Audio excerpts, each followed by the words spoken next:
All right, everyone. Another NFL draft is in the books and another victory for the SEC. If you look at conference draft selections, as would not be surprising to anyone.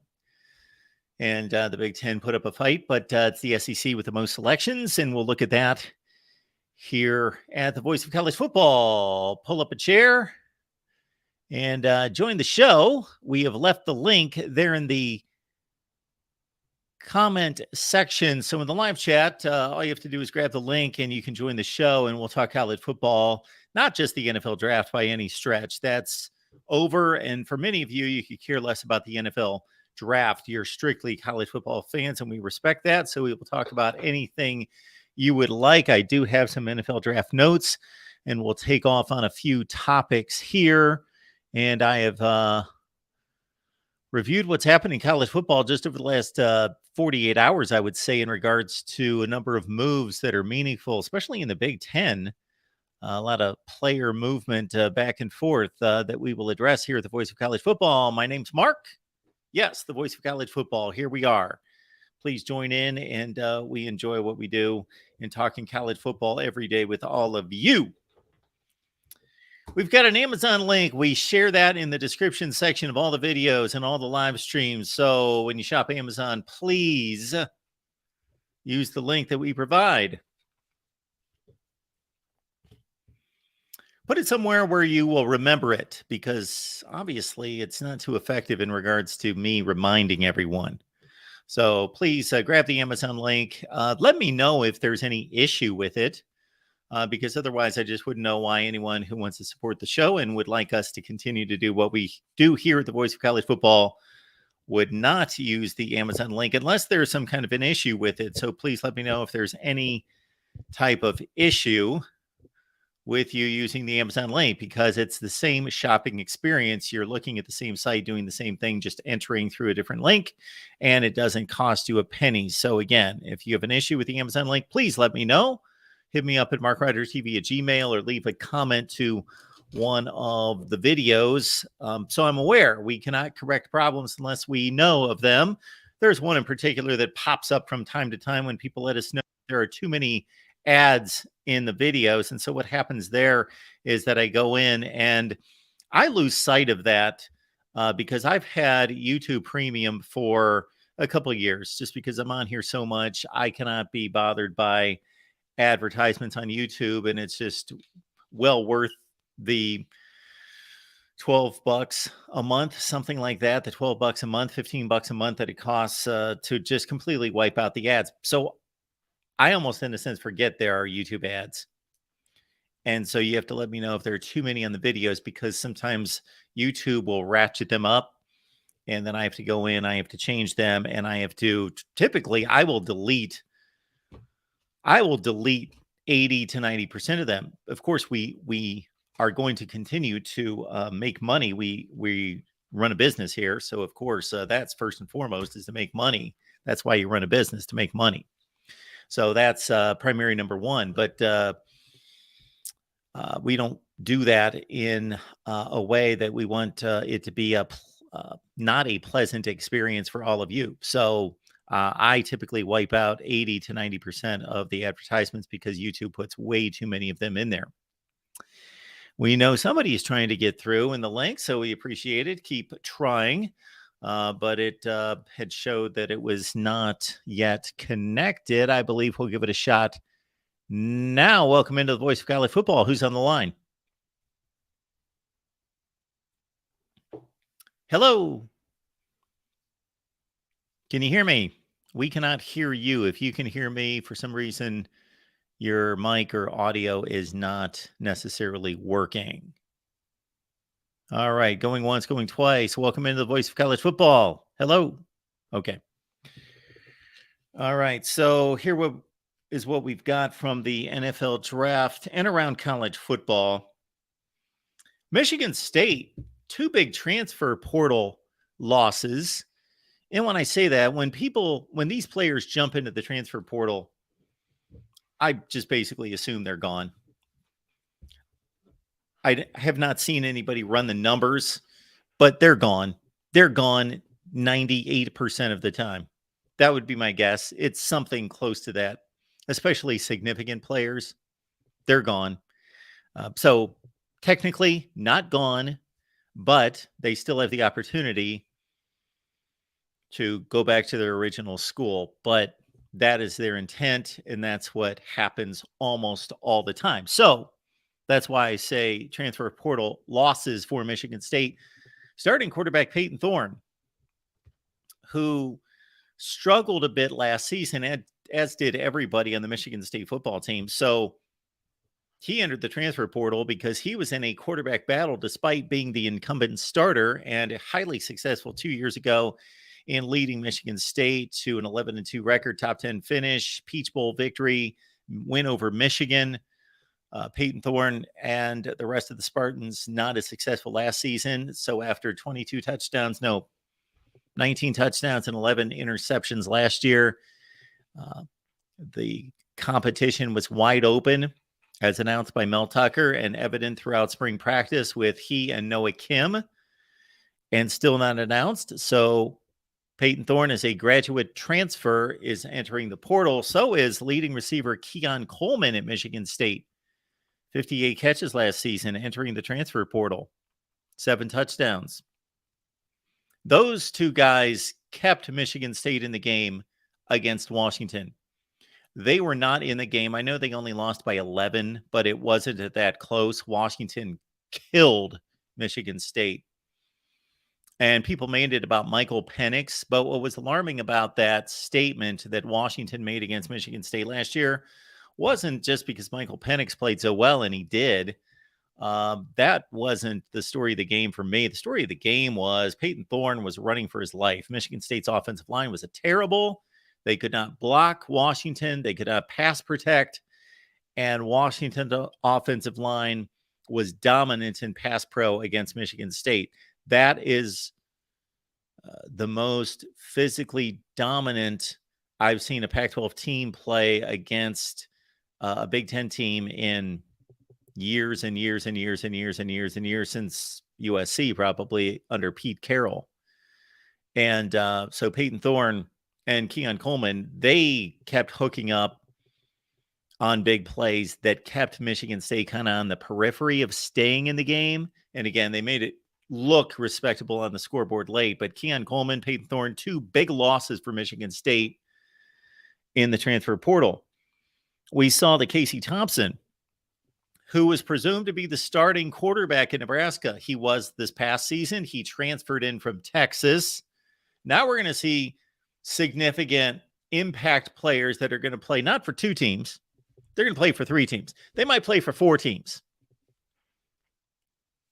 Might play for 4 teams now. But for Casey Thompson, transferred in from Texas, where he led the Big 12 in touchdown passes in 2021. When he was on the field for Nebraska, they had a fighting shot against decent competition last year because of Casey Thompson and Trey Palmer, who I believe got drafted. I got to think he got drafted. I know it must have been on the 3rd day. I really got into the 3rd day of the NFL draft, and more on that in just a second. And again, the link's in the chat if somebody wants to join the show and talk NFL draft, talk college football, anything concerning these transfer portal losses and recruiting, anything out there that's going on right now. We can talk about the series that I'm releasing right now. We looked at Clemson today against the Big Ten. We looked at Oregon against the Big 12 today. Check out the series. How would they fare? How would they fare is basically taking any school that's been rumored to be of interest to another conference, whether the probability is 2%, whatever that is. I don't think it's very high for any of them right now, but we are looking to see, okay, how have those football programs fared against that would-be new conference, would-be conference that they would be moving to? How have they fared in the last 20 years, 2000? and how do they project forward? We have thrown these videos out there left and right. They're good videos. Check them out. So we not only break down what is transpired in terms of, okay, take Clemson. What has Clemson been since 2000? What has this program looked like? What have they looked like in participation on the field against the Big Ten? Has it been meaningful? And then, of course, Clemson, as they currently stand in college football, the current status and condition of the program. How would Clemson fare in the Big Ten? And then what's the potential of the program? So, again, we looked at Clemson against Big Ten, Oregon versus the Big 12. We know that Oregon and Washington applied for membership in the Big Ten. I do not believe that the Big Ten is going to take on Oregon or Washington. I do not believe, especially in the interim, if the Pac-12 media rights deal is not what is going to be satisfactory for either Washington or Oregon. Of course, those two schools would be highly attractive for the Big 12. The Big 12, those would be the two best football brands over a long period of time that the Big 12 could hope to acquire from the Pac-12. And so we looked at these various scenarios. There's about 15 videos out there, and we're going to continue the series looking at how would they fare. I bring that up in light of, yes, the Casey Thompson move from Texas to Nebraska. And Nebraska significantly improved its quarterback position, I thought, when Casey Thompson was on the field versus what they had with Adrian Martinez in the passing game. Casey Thompson got hurt late in the season, and Nebraska they weren't good before that with Casey Thompson in the lineup. They were losing to everybody, but at least they were losing respectably. Now, without Casey Thompson, the offense crumbled. It was pathetic. Check out the Illinois game. Check out the Michigan game, like not scoring touchdowns, like kicking 2 field goals in a game, kind of offense. Awful, awful, awful. Casey Thompson, though, joined by Jeff Sims in camp. And following the Nebraska spring game 2 Saturdays ago, Logan Smothers and can't think of his first name, Richard Torres, 2 out of 5 quarterbacks in the Nebraska room left. They transferred, and now Casey Thompson sees the writing on the wall. I made the statement multiple times, especially on the Nebraska channel, that after I saw Jeff Sims in the spring game, that I felt as though he had the leg up and that he looked really good in that game to me. He looked really good. Again, vanilla defense. It's only 1 out of 15 sessions, but it's the only thing we've got to go on in regards to extended play. We get a clip here and a clip there, and we get to hear from players and coaches, and we get the evaluation of the beat writers when they get to go to practice and see something. And that varies from team to team. But I was a Jeff Sims guy. Not once he was signed and transferred. I still thought it was Casey Thompson. I thought it made it mighty intriguing, but here we are a couple months later, and Jeff Sims is the starting quarterback at Nebraska coming in from Georgia Tech.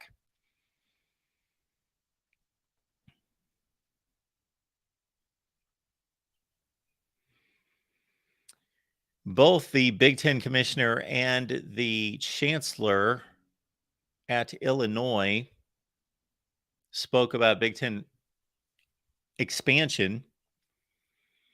I don't have those quotes in front of me. I wanted to have those in front of me, but they made it pretty clear, both of them, that expansion is not intimate or not immediate.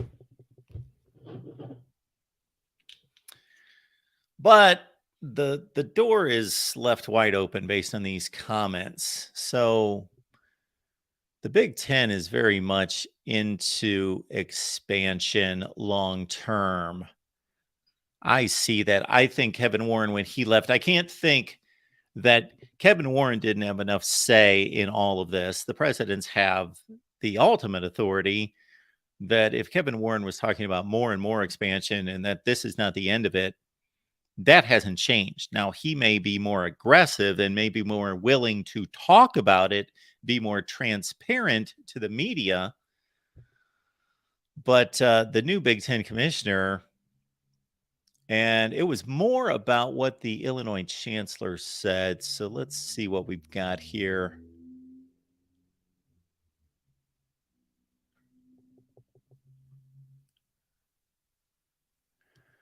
So this is posted on ESPN. This is the new Big Ten commissioner and also Illinois chancellor Robert Jones and new Big Ten commissioner Tony Petitti. So I want to find the language in here that's very interesting. Don't know if I'm going to be able to find it here. Petitti told ESPN, when you see things start to sort of take off a little bit, that's when you really gravitated and put a lot of effort in. I use the wording doubling down. That's what I tried to do in other places. So when you see something working, you do it more. Okay.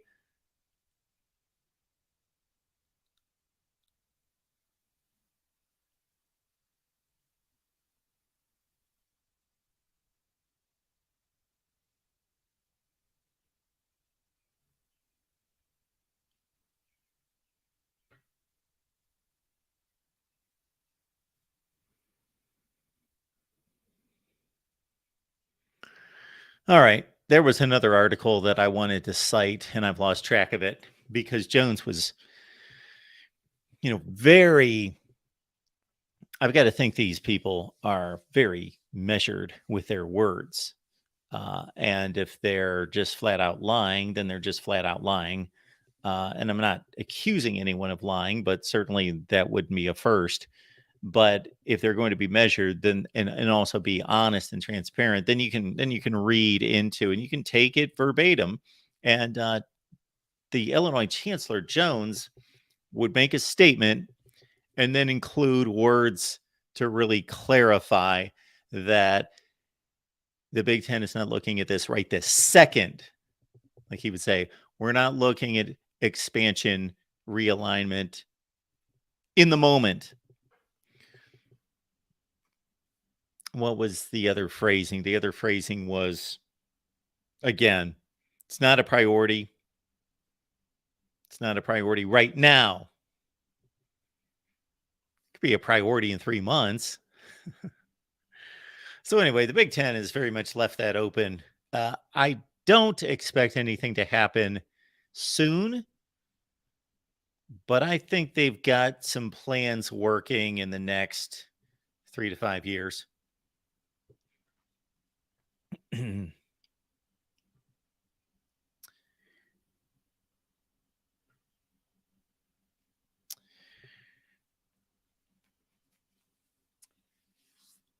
Yeah, so we've got back to the draft, and I'm jumping all over the place. I know. But again, we've got the SEC leading in draft picks for the 17th straight year. That would be 2006 through 23 or 2007 through 23. So here are the number of selections. No big shock here. So we've got Bama, Georgia at the top with 10 each. So you can look at it a couple different ways. You can, of course, just look at overall picks, number of selections, and then you can look at where these players were drafted. For example, Ohio State and Michigan, this was about 3 years ago. This might have been the 2020 draft, maybe the 19 draft. They both had 10 players selected. Ohio State's 10 players were drafted in the first 3 rounds, and Michigan's 10 players were all in the last 2 rounds. So those are the 2 basic ways to size up the performance of a conference and the performance of a particular school. And there are cycles involved to a certain extent, and those cycles are more meaningful for some schools than for others. Some just churn out players every year regardless. Some of them, you can't take a low number, especially, or even a high number to mean too much. Don't blow it out of proportion just because obviously there is some imbalance in the rosters in terms of the class structure. So some teams are ready to unload a senior class or juniors that are eligible and have that much talent to move on to the next level, and others have very young teams and will not produce as many. However, I don't think that's as much of a factor as it used to be. So Alabama, Georgia at the top in the SEC with 10, the SEC at 62. There you see Florida. And Florida was a bad football team this past season, and they were a bad football team the year before. They've won 12 and lost 14 the last 2 years, but they had 6 players taken in the NFL draft. LSU 6 and on down the line. There you see Texas A&M with 3. The Big Ten hung in there with 55. Michigan had a big draft with 9. Ohio State 6. I saw where Antoine mentioned in the chat that Ohio State only had 1 defensive player taken. That must have been Zach Harrison. Is that concerning? Sure. That tells us something. There's no question that Ohio State's offense is much, much more talented than the defense, and not just more talented, more developed. But that also goes to show the disparity, again, in cycling up to a certain extent. You know, the Ohio State defense is going to flood the NFL next season with draft selections. Penn State ties Ohio State with 6, and then you see a pretty good showing by the Big Ten, middle tier, Maryland, Purdue, Northwestern, Illinois. Iowa had 4, but they had 3 in the first 2 rounds. The ACC comes in at 32. Now, these 3 conferences have 14 teams. So let's be fair that the Big 12 only has 10 teams right now, and the Pac-12 with 12. So their per team ratio, their average is going to be a little bit better than it reflects here with the total number of teams. And the better teams in the conference are going to have more draft selections typically. That plays out pretty strongly, pretty accurately from the ACC, although NC State, one of the better teams the last few years in the ACC, only had 1 draft selection. That shows you right at the bottom there with Virginia and Virginia Tech with 1 draft selection. Those rosters are bad. They're bad rosters. Thin, weak, not Power 5 caliber, top to bottom rosters, not close to what they've been and what they should be. Virginia is not the program even that it was under Bronco Mendenhall 5 years ago. And certainly Virginia's got one of the worst football histories in the Power 5. I hope my buddy from ESPN's not watching or listening. Actually, I hope he is. The biggest Virginia sports fan, not just football, every sport that I've ever met. And I still remember having a conversation with him one time because I had to let him know that Virginia's never been good at football.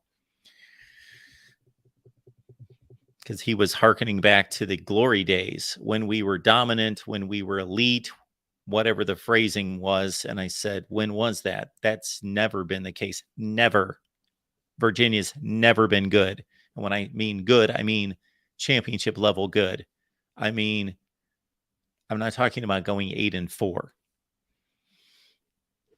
So Virginia's had a bad football program for a long, long time. And even when they're good, they're going to bowl games good. They're going 7-5 good. That's the best we've seen out of them. South Carolina.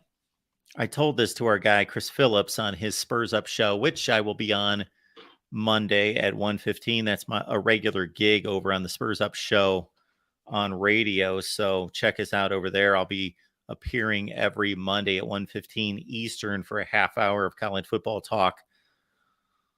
That, my goodness.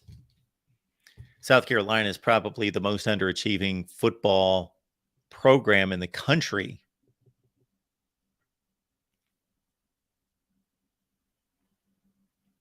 When you take into consideration location, fan support, resources, conference, all of it, South Carolina has underachieved as much as anyone in the country over a long period of time. Not talking about currently, talking about for decades. So again, you see the Big 12. What do we have here from the Big 12? We've got 30 divided by 10 teams, so that's 3 per team. Kansas State showed up well, Oklahoma, Texas. So, of course, what I was thinking this entire time in tracking these numbers is, of course, the defections. Oklahoma, Texas leave the Big 12, so they take 10 of the 30 with them. You know, if this is next season, that's 20 plus Houston, Cincinnati, BYU, UCF. We'll have to see what they brought in. I know Houston had quite a few drafted players, but that's still going to be a loss. The Oklahoma and Texas will consistently have more NFL draft selections than those 4 schools combined, and especially higher selections. So the Big 12 is going to be hurting in the future. Pac-12 with 27. Look at USC and UCLA with 8. They're leaving. Oregon with 6. And the disparity here is not just about the sheer numbers. It's about the draft status of these players. It's about the round selections. The SEC and the Big Ten did even more volume in the first couple rounds. So the Pac-12 and the ACC and the Big 12 started to catch up or started to flatline it in the later rounds. So not only did the Big Ten and the SEC show what is to come, they had the better players, the higher draft selections. So let's see. So Houston 4, Cincinnati 3, and that's 7. And then BYU with 3 makes 10. So that makes up for the Oklahoma, Texas 10. So the Big 12 in the future, if this is reflective, would have stayed the same with 30. I am saying that Oklahoma and Texas will out number the other 4 that are coming into the Big 12. Now for the Pac-12, that's just a straight loss, of course, although San Diego State and SMU are in play to join the Pac-12. American Conference, considering that did pretty well there with 10, but they're losing 7 of the 10 right out of the gate, and they're not picking up many from other conferences and on down the line. I thought the MAC did pretty well with 7 selections. I was surprised by that, outnumbering the Mountain West. So there's the NFL draft in terms of numbers per team, per conference.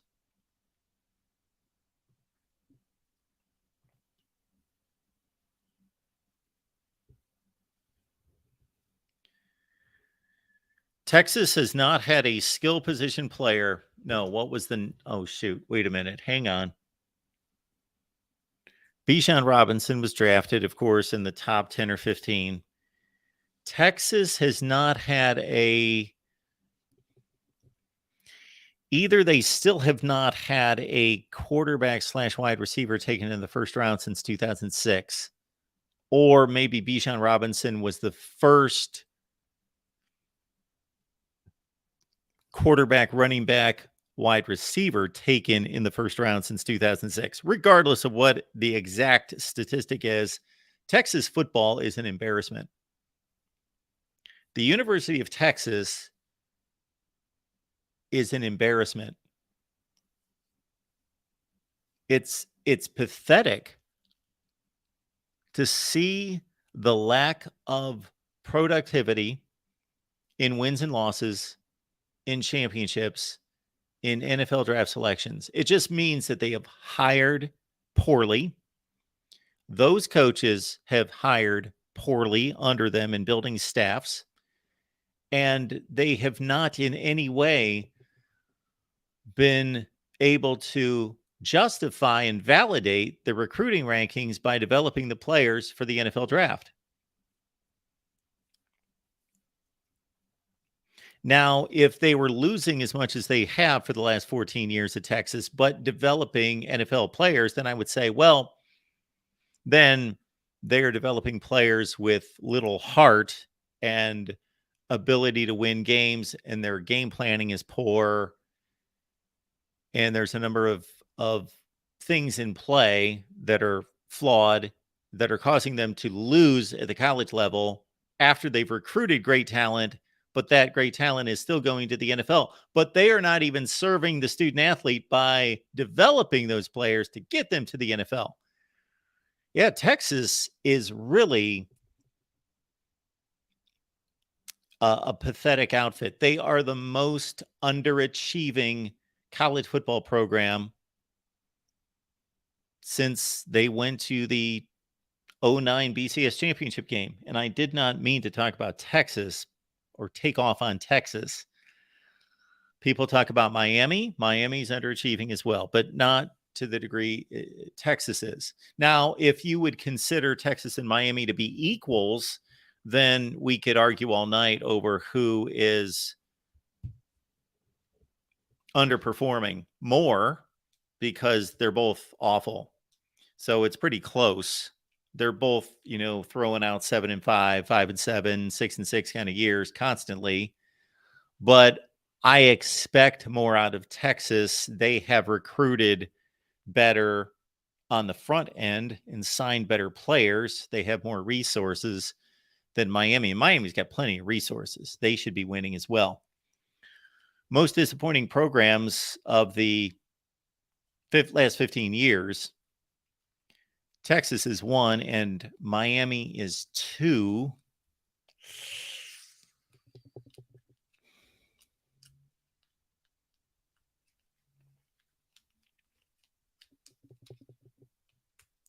Really can't think of anybody else that's anywhere close to those two. Tennessee's there. Of course, they're coming back. So they had the one big year last year, but that's just 1 year. But things are looking good for Tennessee. Tennessee did have a couple nice seasons under Butch Jones. They had a couple 9-4 seasons in which they were a really good team. Now they lost close games to the best teams in the country. They play in the SEC. I'd put Tennessee in the number 3 slot. That would be quite the breakdown between those three. But Texas would be 1. Tennessee and Miami would be either 2 or 3 in one or the other order. Auburn is starting to underachieve, of course. Gus Malzahn did not have a great run at Auburn. He had 2 big seasons. Gus Malzahn gets a lot of credit for having a good run at Auburn, and he did not. He had a big first season. Incredible first season. What he accomplished in season 1 was remarkable. He took a team that went 3-9 and did not win a game in the SEC, and they went to the BCS championship game, and they came within seconds of winning the national championship. They came within seconds of winning the national championship. But after that, they were supposed to win 10 or 11 games each season, and they fell flat. They underperformed their preseason ranking every year. Then they had 2017, where they jumped out with wins over the number 1 teams in the country twice in November, set themselves up to go to the SEC championship game, got rolled in that game by 21 points, and then faltered in the bowl game. And so it turned out to be a good season still. But Auburn's been underachieving since 2010, but went to a national championship game. So way above those other 3. Those are the 3 I'm coming up with. I know USC fans, because of what Clay Helton did or failed to do, you would throw USC in the ring. Yes, they've underachieved compared to their legendary peaks of John McKay, John Robinson, Pete Carroll. Yeah, they've not come close to that since 2008. But they've had some really good teams.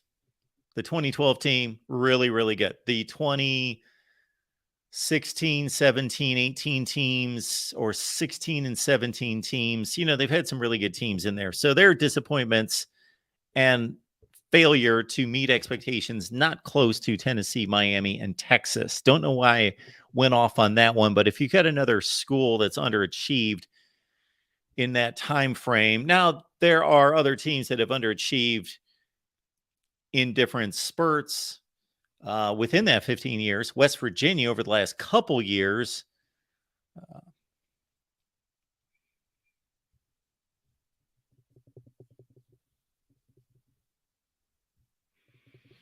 Texas A&M, because of what are paying Jimbo Fisher, and because of what they've recruited.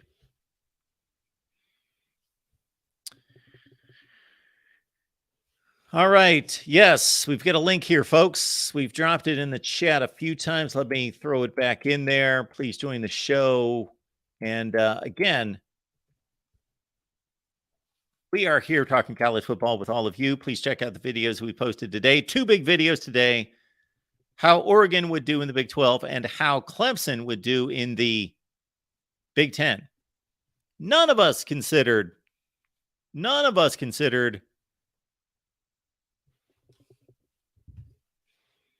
Clemson to be a candidate to play in the Big 10. Can you imagine making that comment 5 years ago? Clemson in the Big 10. No. But it's a very real possibility. I don't think it's probable, but the closer we get to 2036, there may be a heck of a fight between the Big 10 and the SEC for football commodities in the ACC. So we threw out a video a couple of hours ago. It's a fun series looking at how would they fare. Clemson versus the Big 10. We're going to match up Clemson in the SEC, Florida State against the Big 10 in the SEC. The other schools that we think are in that rumor mill to be the top interests of the Big 10 in the SEC: North Carolina, Georgia Tech, Miami. And we got a request for Notre Dame against Big 10. That was on my shopping list. That was right there. We're already going to post to that video. Oh, that's a wrong link.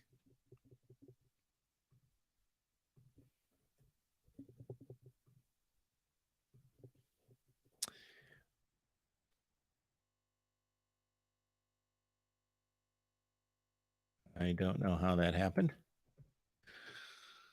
All right. Hopefully that's the right link. That's coming right from StreamYard. So at 8 o'clock Eastern time, 5 Pacific time, if you're getting bored with me and we're still on the air at that point, then run on over to the USC channel, because it's time for Trojan Conquest Live with Tim and Rick. And they always produce that show way beyond anything I do here. It's not even close. Like, those boys put some time and effort into those graphics, and they do production meetings, and I just sit down and start talking. So head on over to the USC channel, 8 o'clock Eastern, 5 Pacific. All right, let's take a call here, right here at the Voice of College Football. Who's on the line here? My name is Cody with F is for Fanatics YouTube channel. How are you, Mark? I am doing well, Cody. What's going on? Just wanted to, I was scrolling through YouTube and I saw that you had a live going, so I wanted to hop on, and very interesting conversation you got going here. Well, my conversation has been me rambling for 43 minutes has been what it's been. So Yeah, what part of that was interesting? that happens. Just kind of some of the programs that have not produced, obviously. You've got one there yourself, but I do. just the last couple of years. Yeah, And at times before that, of course. Absolutely. Yeah, we had the small run there in the urban era, and then kind of petered off, and coaching change, and then obviously we're here now with Napier, and Florida fans are kind of 50-50 if we like them, if we don't. Obviously the recruiting is better under Napier, But the transfer portal is so it's so hard now, because you're not only having to recruit high school players, you're having to recruit transfer portal players, but you're even having to keep the kids on your team. And we just lost another one, another offensive lineman, and offensive line is a premium. I don't care what people say when they say, oh well, he wasn't going to start anyway. You got to have depth. And you got to have 10, you got to have 8 or 10 guys, 2 per position. So the transfer portal thing is kind of frustrating to me. It seems like it's just the wild west. I think we figured out the NIL deal. It swung way high one way, and then now it's kind of coming back center, like everything else does in college. In college football. But the transfer portal thing, they got to figure this out. There's definitely tampering going on, obviously. Yeah, there's tampering, and I don't know how to get a hold of that because the tampering has to be direct tampering. Otherwise, you can't regulate people talking to each other. You can't regulate players talking to each other. They're friends, they're on social Mm-hmm. media, they text, they're talking. So as long as the coach can talk to the player, and that's going to be extremely difficult to regulate. Yeah, most definitely. How do you feel about that though? How do you feel about the amount of tampering going on? Does that kind of irk you, or are you just at the point where it is what it is? No, it irks me. I usually rest on my on my values regardless of how impractical they may be. So here's where I stand on all this. To be brief, because we could talk about this forever. I'll go back 10 Mhm. or 12 years. I posted a video when Johnny Manziel got in trouble and said, "Hey, let's do something about this. Somebody needs to get ahead of this." Well, nobody did, and here we are. So they implement NIL, which I believe is a great thing. It is a great thing for the individual. I'm a capitalist. I'm a free market guy. I'm a guy for freedom, freedom of movement, all those things. We're Americans. Should be able to do.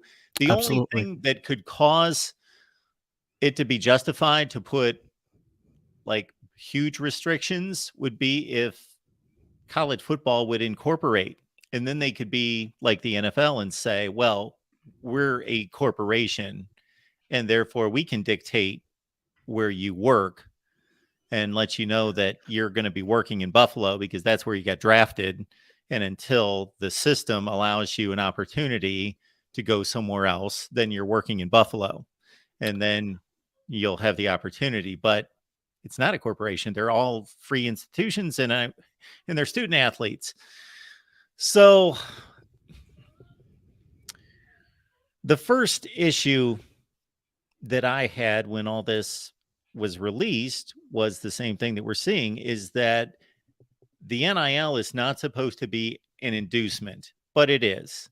You know, the situation with Jaden Rashada at Florida is happening all over the place. That was just the one that was, unfortunately for your Highlighted. school and your team, Yeah, they were thrown in the fire and the case example for everyone else. But that's happening all over the place.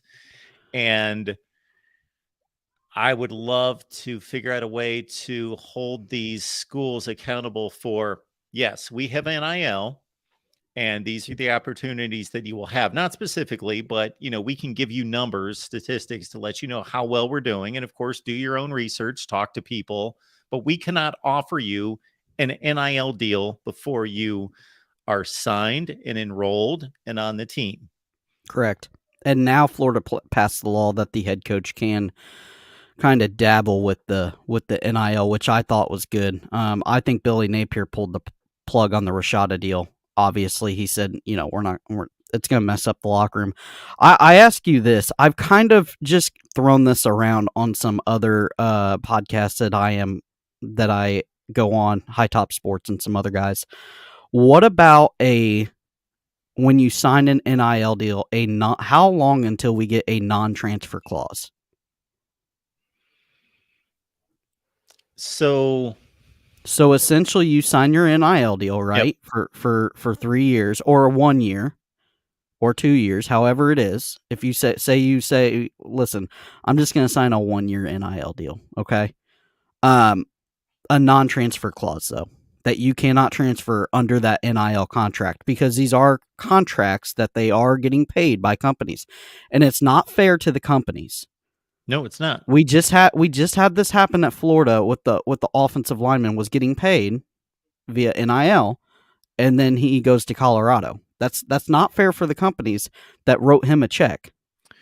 So this is a better question for somebody that's got a better legal mind than mine, but at the same time, you're hitting on like every talking point that I've drilled into the uh, ground time and time again. Because here's Would another you be issue I would you have. be Yes, I for am that? all for that. That should be Okay. enforced in some way, but I don't know that it can. Quinn Ewers is a great example. And again, he's the case example, but there's a zillion others. Goes to Ohio State, gets paid $1.4 million. And I'm sure that it was paid um, with the understanding and with the intent that you're going to be the Ohio State quarterback, and then he just heads on back to Texas and takes his $1.4 million. However, people have said that to make that attached to having to play for a particular school makes it pay for play. I understand that, but that is what it is. Let's quit calling it one thing, and Well, then it's no longer NIL.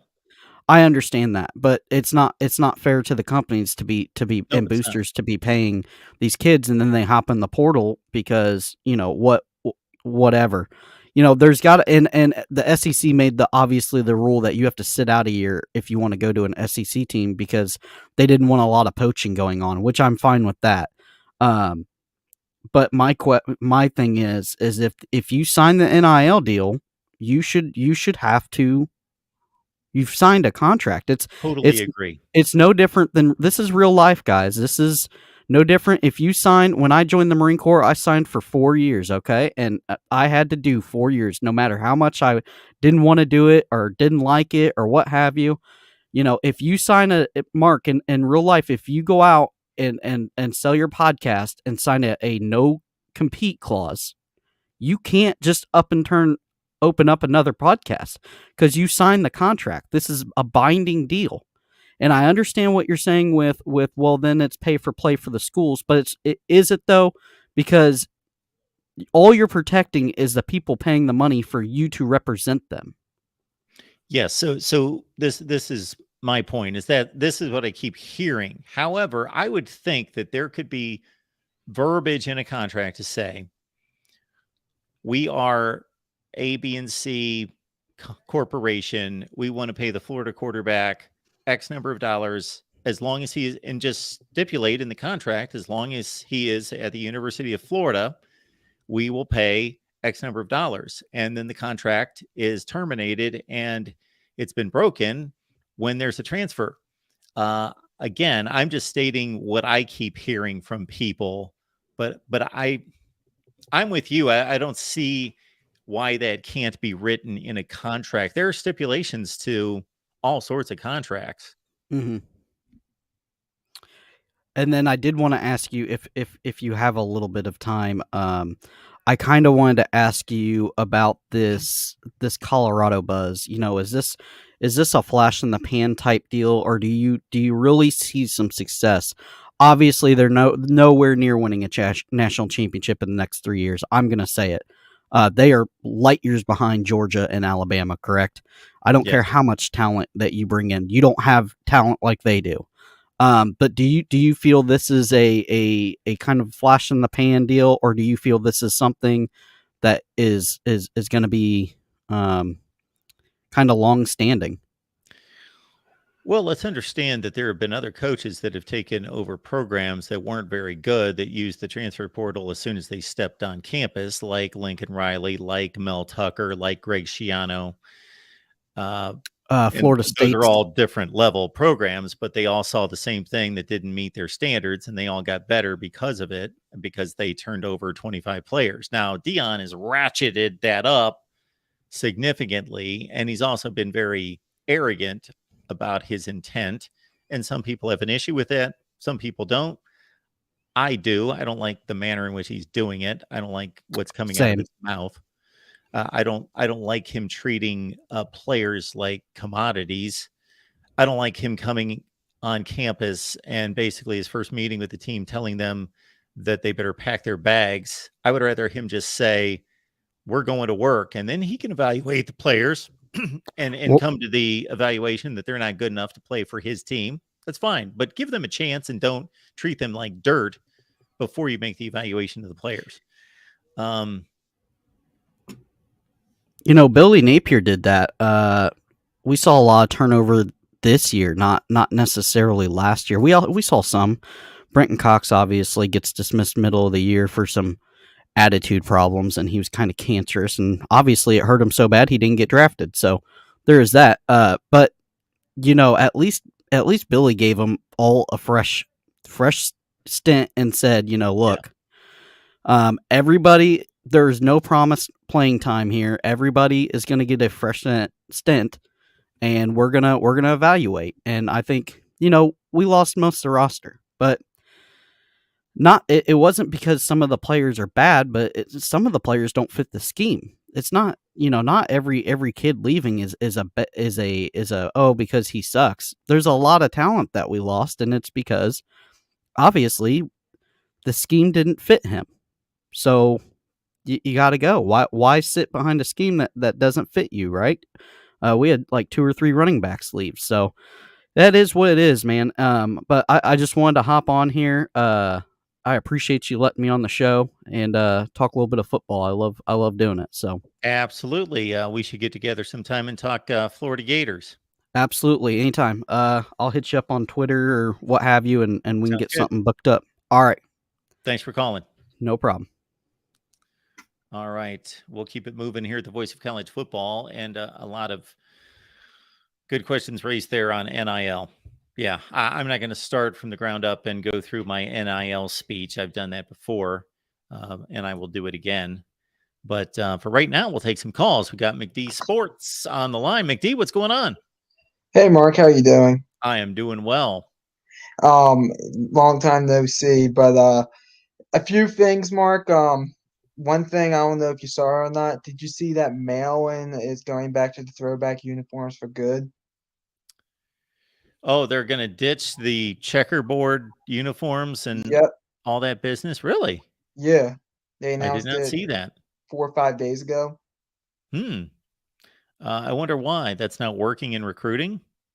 Uh, I don't know why either. I mean, I know people say the uniforms look ugly. I like the uniforms, but that's probably because I'm a homer on that. But I mean, yeah, they announced it. They said we're just gonna wear the throwbacks from now on, basically.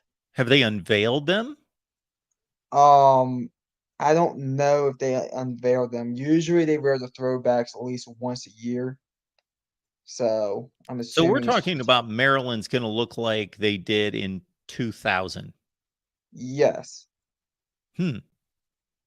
Yeah, I think they've gone from going overboard on one end to drawing it back way too much because most of these teams have significantly, shined up and spruced up their uniforms and updated their uniforms from 20 years ago. yeah. I Aren't they mean, going to go with kind of the chrome helmets and the matted look and do some different things? I would let, think. let me let me look it up while we keep talking. But basically, the way I read it was they were going back to the throwback uniforms. They're Okay. going they're going to wear the script uniforms full time. Yeah, So Jason says they are still going to wear the flag uniforms. The script Terps will just be their regular uniforms. Hmm. so yeah, they're not going to wear those helmets anymore. I don't think so. But yeah, I don't know if you saw that or not. But I came on to talk about Michigan State and the absolute mistake that they made in Mel Tucker, in my opinion. I mean, I don't. I mean, they must be really regretting that 10-year extension, wherever they gave Mel Tucker right Well, now. they've only played one football season since then. So maybe, I don't know that they're having a mass exodus, are they? They lost their starting quarterback, who might have been their starting quarterback, and then they lost their wide receiver. Sure. But I'm just like stunned. I mean, I thought it was a bit crazy giving him the extension at the time, but looks like I think they're regretting that. Um, One other thing I didn't know about Mark, I just found this out last week. I thought Louisville fired Scott Satterfield. I didn't know he left for Cincinnati. Yes. So that's kind of a weird thing to me because Louisville, Cincinnati, they're rivals and back in the day.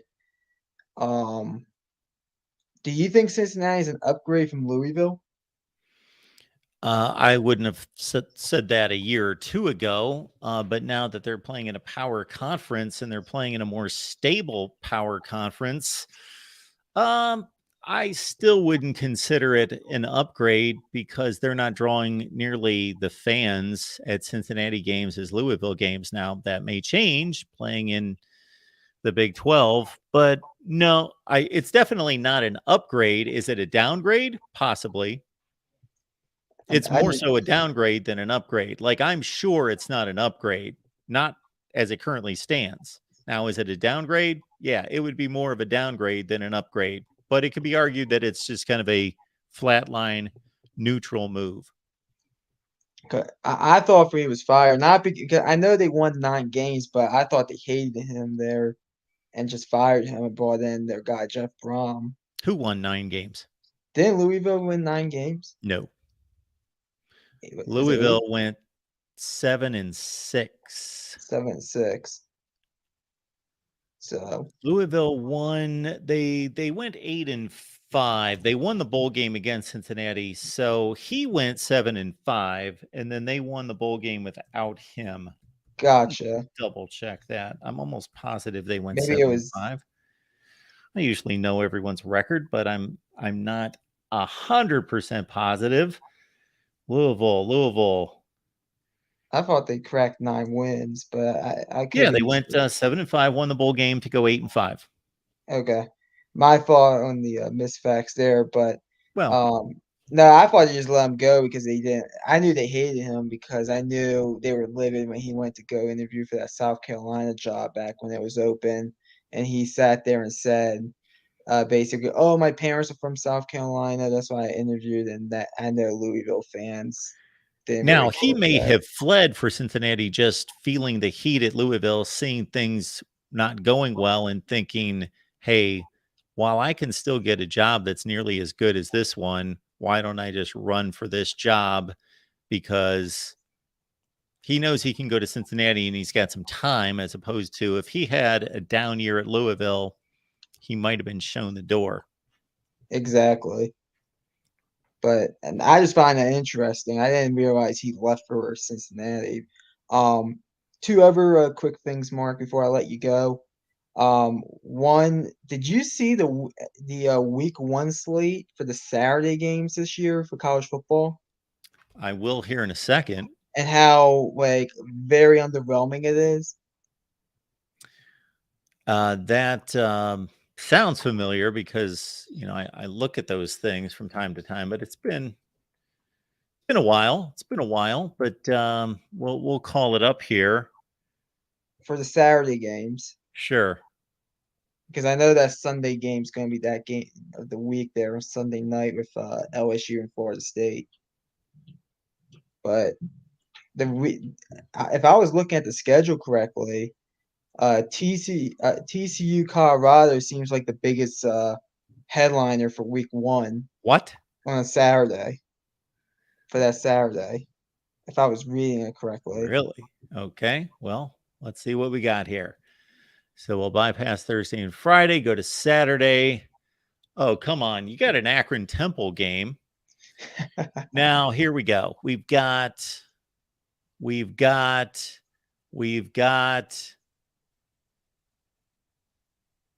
good Lord. I mean, West Virginia, Penn State, but I don't expect West Yeah. Virginia to be good. Yeah, Ohio State, I don't consider Indiana. that a marquee matchup. What did we have last year? We had Ohio State and Notre Dame. We had Florida, Utah. Yeah, that's on Thursday, Florida, Utah. Oh, okay. Virginia, Tennessee. Yeah, it's not moving the needle. Uh, Old Dominion might beat Virginia Tech again. they could. Boise State, Washington. Okay. Yeah. That is a Colorado TCU game. Yeah. But Northwestern and Rutgers. North Big Ten. Carolina, South Carolina. Okay, Yeah, I maybe like that that one. one. Okay, maybe that one. But I mean, outside, I mean, you look at that Saturday slate. There's nothing. Yeah, there aren't big matchups There's at all. nothing big there. I've, Uh, I'll give you the North Carolina, South Carolina game. yeah, But that would be my game of choice. yep, I do think Colorado TCU is interesting because of what's going on there. I think Boise State and Washington is okay. And UTSA Virginia, Houston is a sneaky one if you're yes, into. it I is. need UTSA to make amends with me. But yeah, I looked at that Saturday slate and I was like, I was dumbfounded of how basically of how underwhelming it was. But This is why college football needs somebody. I'm up for the job to lead a, scheduling group to schedule exactly, the season. I, We I'm up for the job too. we would not let these things go.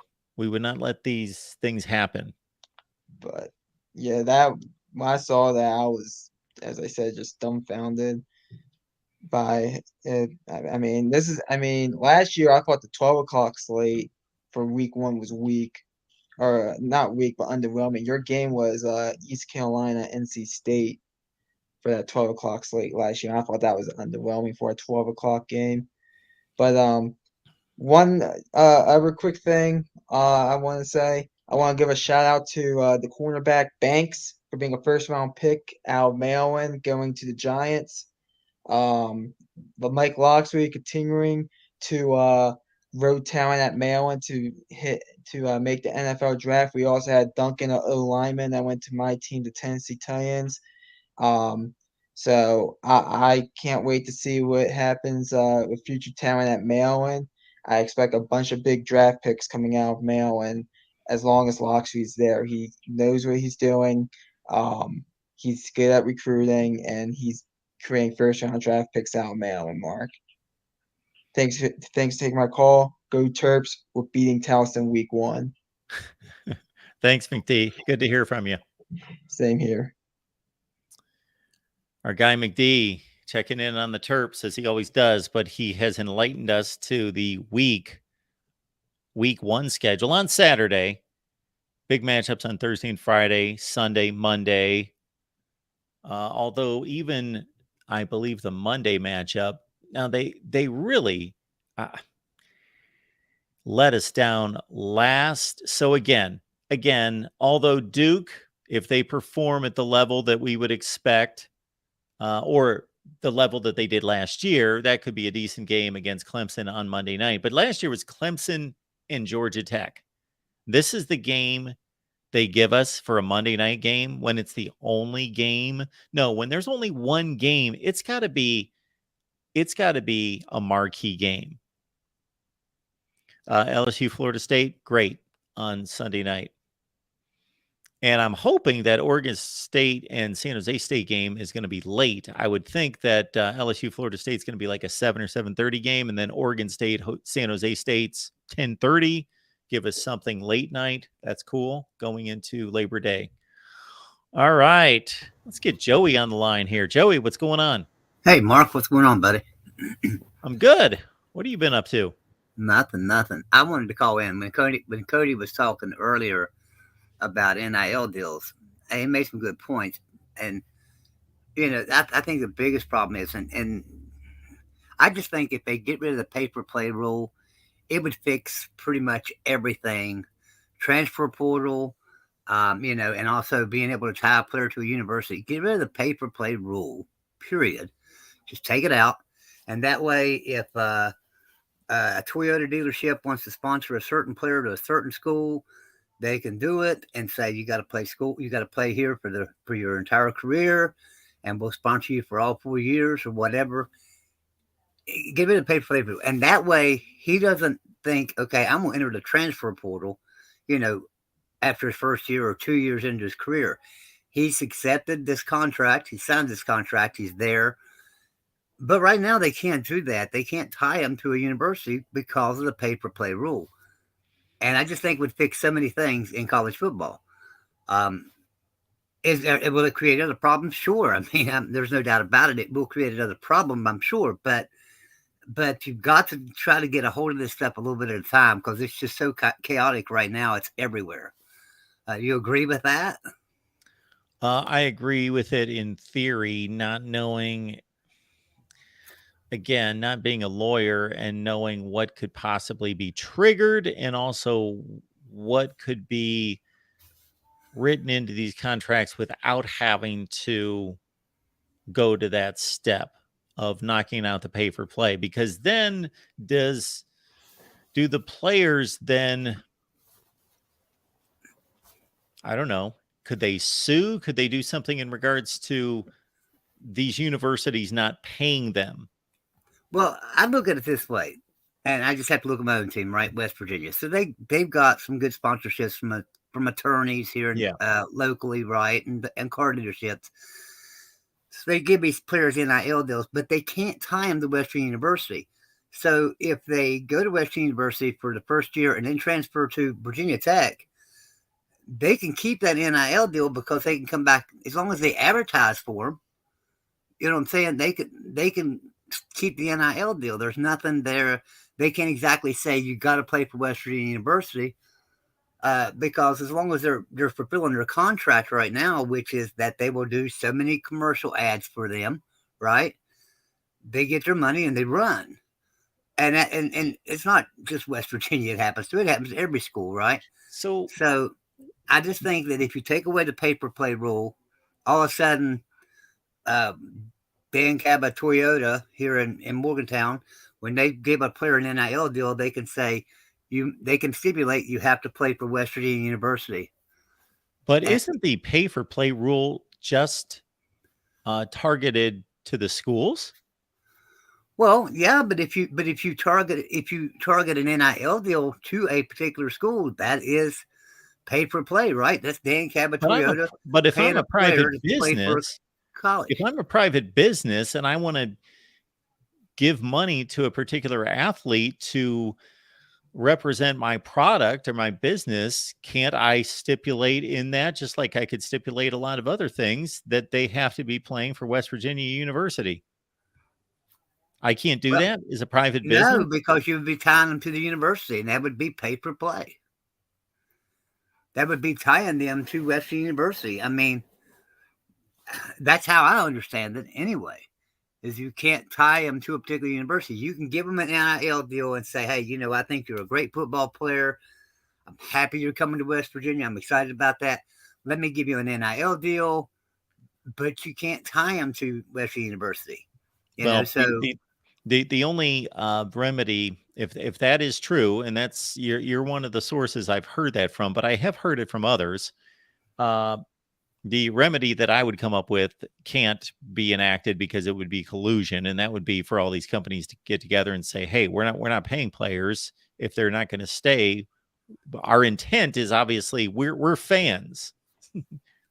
That's what it comes down to. We're fans, and we want them to play for our university. So if we're not, then we're not going to any longer pay for NIL. Right. It's that's not going to happen. It's the same way, and I won't say who it was. I mean, I've talked to a YouTube person that actually donated to a conference, all right, to the Mid-American Conference. And then he wanted to interview a player that was in the Mid-American Conference. and was told he could not because he was a donor to the Mid-American Conference. He couldn't interview a player. That would be interference and meddling. So, that shows you how silly some of these rules are, right? I mean, and it's not like he was a big-time donor. It was just, like donations of here and there of maybe $100 a year. And he was told that by whom? He was told that by the Mid-American Conference because he was a donor. He could not interview these players. And so I don't know the whole story of it. I'll tell you later off air who it was, and you can find out from them because I'm sure they'll talk to you about it. But yeah, I mean, there's a lot of rules that stipulate all this stuff, and they've got to do away with some of these rules. I think rules were in place. When some of these rules were enacted, the paper play rule, of course, that was long before NIL came to light, right? And I think if they would have seen later on that, hey, there's going to be NILs, maybe we ought to not enact that rule, they probably wouldn't have put that rule in. But at the same time, they had to because of people paying players in Trans Ams, right? Go Trans Ams or whatever to come to the university and play for them. So they had to enact that rule.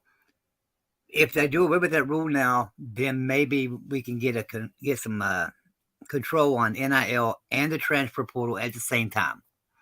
That's all I was thinking.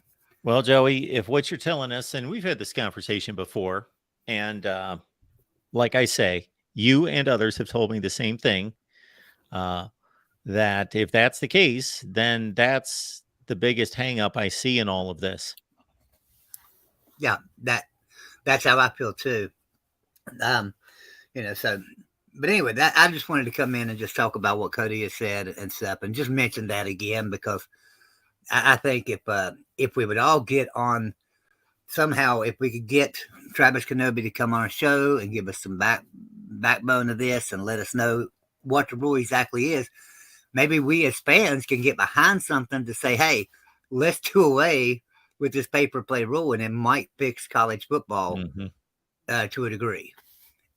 Yeah, I just want to be educated before I go on some kind of rant or cause, and that's why I always temper some of my comments concerning some of these legal issues, because I say, well, this is what I've heard, this is what I've heard, this is what makes sense, but I don't know for sure. Yeah, that's a huge, enormous issue. Yeah, no question. It is. So, okay, that's all I wanted to say. I was just going to come on when Cody was on and just make that point. So thanks for having me, Mark. I appreciate you. Thanks, Joey. Appreciate you being here. It's our guy, Joey Foster, right here at the Voice of College Football. Before we take our next call, I want to remind everyone that we do have merch available here at the Voice of College Football. We've got a new merch line. And every time I talk to Joey on here, especially, I'm reminded of that. So I go right to it. And we've got a good line right here. That's all there is to it. We've got a great line where we have combined quality and affordability. So check it out. You see 3 items there. There are dozens and dozens and dozens of items. Just go to voiceofcollegefootball.com, thevoiceofcollegefootball.com. And we'll take our next call coming in from Larry. Larry, what's going on tonight? Not much, Mark. How are you doing? I'm doing well. So to Joey's point and your point Yeah. I think about the only thing you could do as, say, a private business and not be tied to a university, and it's only going to work on a year-to-year basis. I would think that you could have it in the contract that they have to be a resident of that state. Like, hey, I want to pay you to do a commercial. I want you to, endorse my product. But a stipulation is you need to be a resident of, say, West Virginia. Good thought there. Because that's literally, you could say you're tying them to the university, but you're not. You're tying them to the state to a business that, your business license resides in. Yes. So that would be about the only thing I could see to try to curb that. Now, I wonder if that would only be valid for local businesses.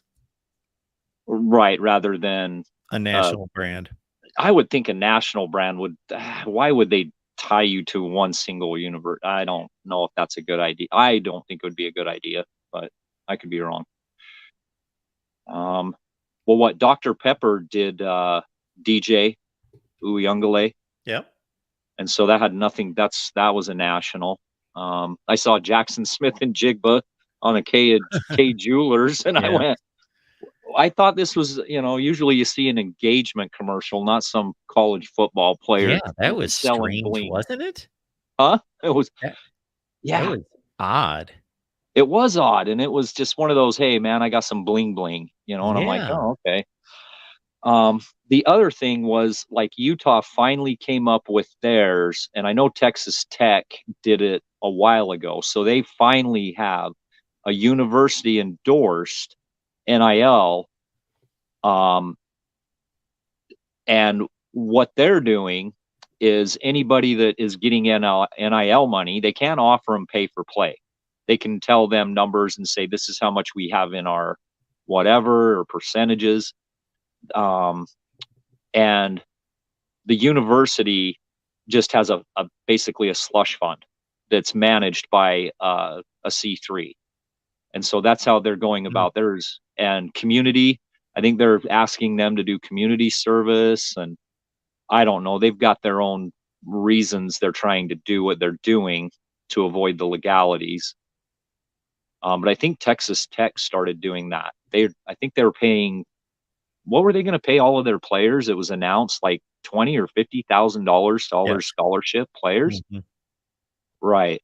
And so, and another thing I wanted to bring up, and I don't know how much time you have on your hands to do this on the side, Yeah.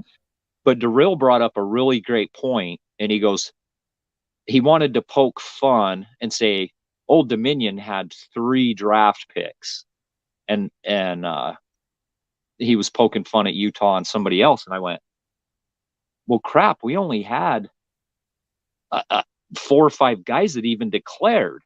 Mm-hmm. So, I mean, what are the percentages of starters getting drafted from teams? Because I think 2021, I don't even think they had one guy enter the draft after the COVID year.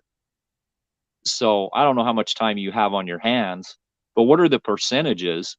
And I'd imagine the SEC, Ohio State, they've probably got to be pretty high up there for what's the percentage of guys that are actually from their senior class that are going into the draft or actually getting drafted. So why would you think over time, not in any particular year, but over the span of 3 or 4 years, why the total numbers wouldn't be accurate? Because I'm not everybody saying is they the wouldn't same. be accurate. Like G5s, you'll have, I mean, there'll be years that 2-3 years of G5 won't have anybody drafted. Those guys will become of age. They'll be seniors, whatever, and they're good. And then all of a sudden a team will have a heavy draft. Or you take teams like SEC and Alabama, where these guys don't even see the field the first 2 years. They might play 1 or 2 years and they're drafted. And so, it just seems like what teams have the highest percentage of starters being drafted, not just teams in general. Like Ohio State, off the top of your head, how many guys declared for the draft from Ohio State this year, and how many were drafted from that group that declared? Would you know? Well, anybody who ran out of eligibility is automatically Starters. Yeah, but I'm just saying for any college football team, anyone who ran out of eligibility, even if they have no chance of being drafted, they're eligible for the NFL draft. And then if you are an early entry, then obviously you've got to fill out paperwork and you have to declare Right. by January 15th. Yeah, Do you I know? would I'd have to do minimal research, but I could figure out how many players for Ohio State were not drafted that were eligible for the draft. Well, off the top of your head, Not you know many. your team. Yeah. How many guys from your offense that were starters? How many from your defense? So out of the 22 guys, And you may have some rotational like backs. There's a few wide receivers, you have starters, but some teams, have rotational guys. So that's what I'm saying. Off the top of your head, how many guys got drafted from Oh, in Ohio terms of State? starters, everyone who was a starter on offense who was eligible for the NFL draft got selected. Okay. And then defense? Defense, trying to think out of the secondary. The linebackers are all back. The defensive lineman, Zach Harrison, was drafted. Who would not? Corners, safeties. Yeah, that's who I'm not thinking of anyone. Oh, you had the one. I know. Tanner McAllister, the Oklahoma State transfer, was not drafted. And so there's one on defense. I thought you guys had another corner. And I'm not sure if he got drafted or not. I think he was a 5-star recruit, wasn't he? We only had Ohio State only had one defensive player drafted, and that was the defensive end. Okay. So you guys were on like for total starters, you guys were like on a 80%, 90 percentile of starters. 5 for 5 on offense, and off the top of my head, like 1 for 3 on defense. Okay, so those are pretty good numbers. I was just curious. I just, I never thought about it like that until he brought it up, till Darrell brought it up, and I just went, well, if you only got 5 guys and 3 of them get drafted, I think you're doing okay. So anyway, I wanted to just touch points on some of the NIL stuff and stuff like that. So. Yeah, I didn't come on here tonight with my NIL cap on, ready to really. I'm just kind of letting everyone speak their mind. I've gone through my step for step in the past in terms of what I would do and what I would try to get accomplished to try to rein this in. But so I appreciate it, Larry. Yeah. All right. Appreciate you, Mark. Sure. Have a good night. You too. Yes, NIL. I have often. And I think I posted a video at some point to lay out, okay, this is what I would do. I would do this. I would do that. Here are the ills of NIL. 1, 2, 3, 4. And then this is what I would do. Bing, bing, bing, on down the line. But yeah, we got started on NIL, and I really just don't. I want to talk some football. We've talked, and we really haven't talked too much NIL recently. So that's been a good thing. We've got David Greenshield jumping on here tonight. David, how are you? Hi, and how are you, Mark? I'm doing well. Excellent. I actually, well, I was going to piggyback kind of, I heard Larry's comments about, and you guys were discussing, Ohio State defensive players drafted. I think, and, I heard somebody in the chat post this. Obviously, he was a Team Up North fan. I know who you are, Johnson. I see in there.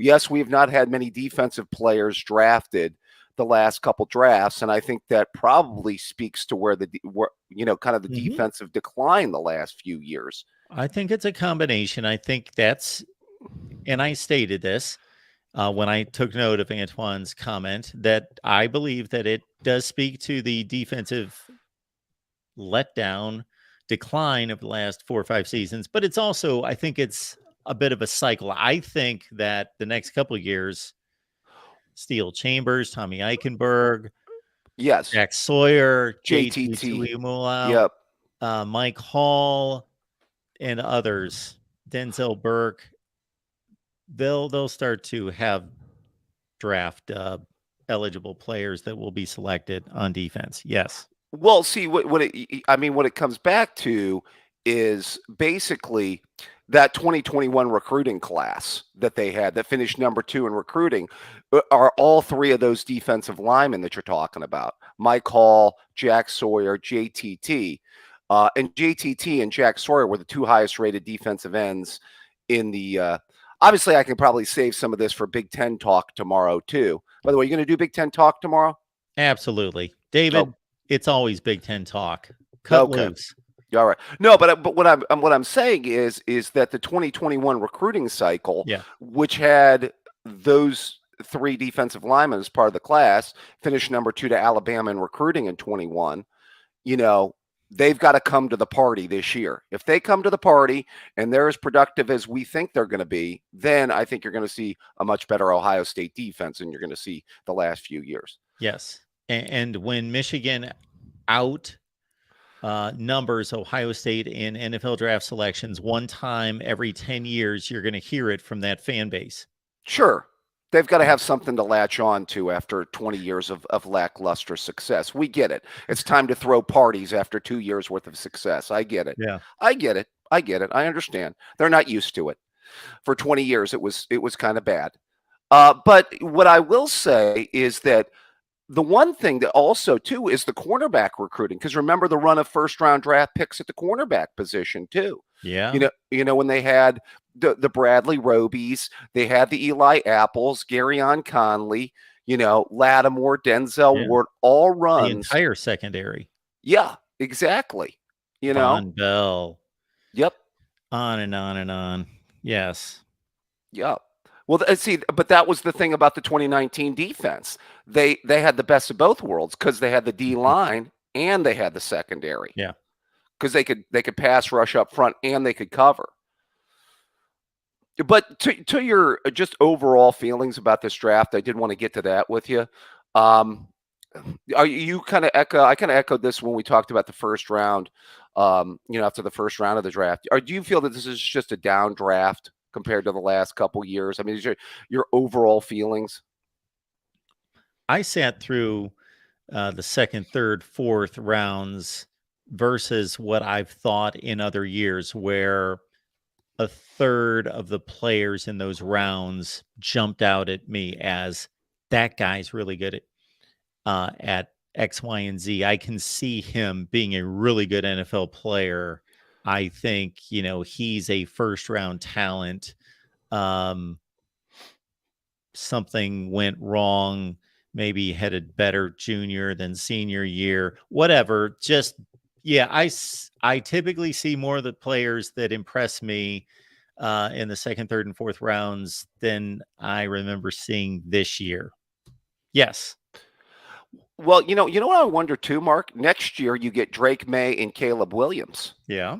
They're going to be the two highest rated quarterbacks, I would imagine, come next year's draft. Wouldn't you think? Yeah. And to me, Drake May needs to prove some things this year. And I don't want to be too hard on him. He only played one season of college football, but right, he faltered down the stretch. Looked good in the bowl game. I did not see the bowl game, by the way. You don't watch their bowl game? I did not see their bowl game. I thought Mark Rogers watches like every single. You know what? Well, that's what was in my brain as soon as I said that. That I do watch. I intend to watch every bowl game, but just the way my life was bowl week. Everything was on a DVR somewhere, but I do not recall watching Oregon. I know I didn't watch Oregon, North Carolina for as good a game as it was. No. You go back and watch, by the way, Mark? Like during the off season, I always think that I should, but I just never find the time to do it. Maybe that'll be my one to do item that'll be actually enjoyable this week. I'm going to watch the Oregon North Carolina Holiday Bowl game. It was a fun game. Yeah, it was a good game. I mean, that would be. I wonder if Mark Rogers was putting together his top 20 lists of the games of 2022. Yeah. See, the problem is nobody would watch that video right now. That needs to come out like days after the season's over. Like there are so many videos that have to be released like right after the season's over, and that's one of them. But you're right. I would love to release that list every year. And you know what we're going to have available for you and others would be during our great debate month of May is we're going to look at this Ohio State Clemson game, and we're going to look at the controversial plays. Please do, because there's more than a few of them. And I'm going to be taking on, if I am not joined by any other Ohio State contingent, I will have to take on the Buckeyes side against a slew of Clemson YouTubers. Now, are you saving reviewing the Ohio State Georgia game for like down the road then? Well, what's our debate? The Harrison play? That would be the debate. Yeah, that could be the debate. But the Clemson game, there's about 4 debates to be That's made. true. Far more plays. Yeah. I mean, And if we can find some Miami folks, then we will do the 03 Fiesta Bowl. oh geez. And we will educate some folks on that that everyone gets hyper focused on that one play in overtime, that there were actually other things that led up to overtime. Nobody ever focuses on the fact that Chris Gamble was held and he caught the pass when the game was 17-14. Yeah. Somehow that eludes their minds. Somehow they miss out on that. Somehow they don't want to talk about that. Somehow that's shoved down the memory hole somewhere.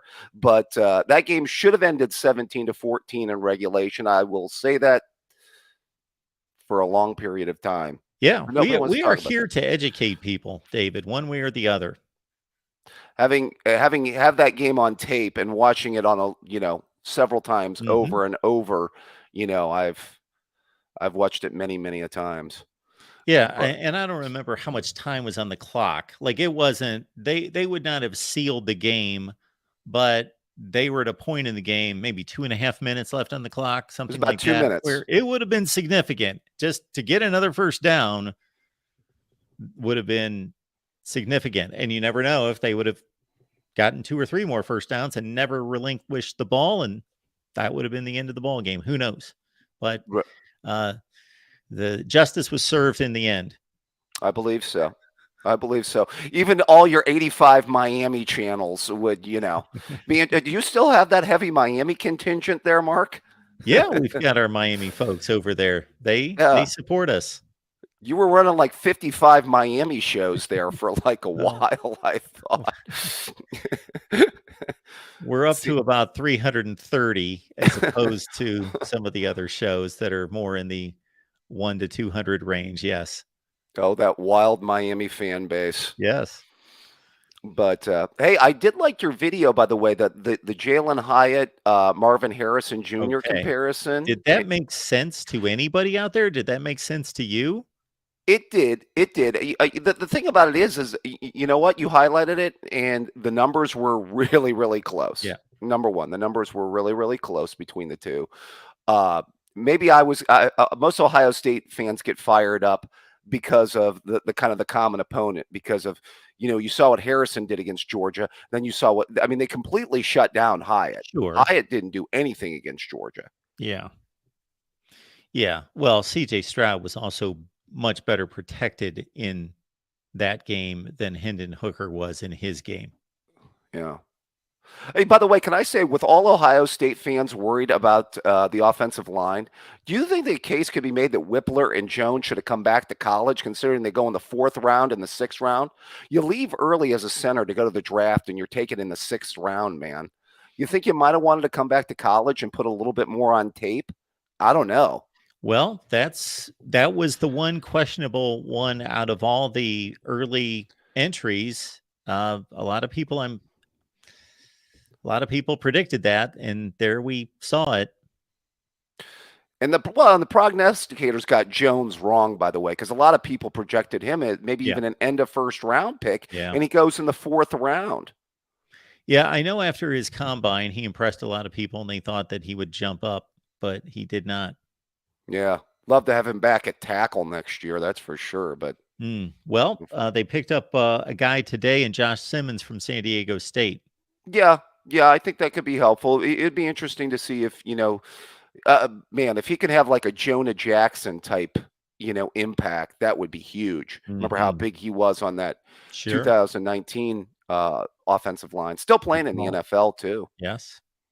So, all right, my friend. It was good to. What'd you think of the draft, though? Did you enjoy it? And otherwise, I enjoyed the draft. I enjoyed my favorite portion of the draft was Saturday, because Friday and Saturday, or Thursday and Friday night, I watched it more from the standpoint of, okay, then I'm going to come on here, versus Saturday.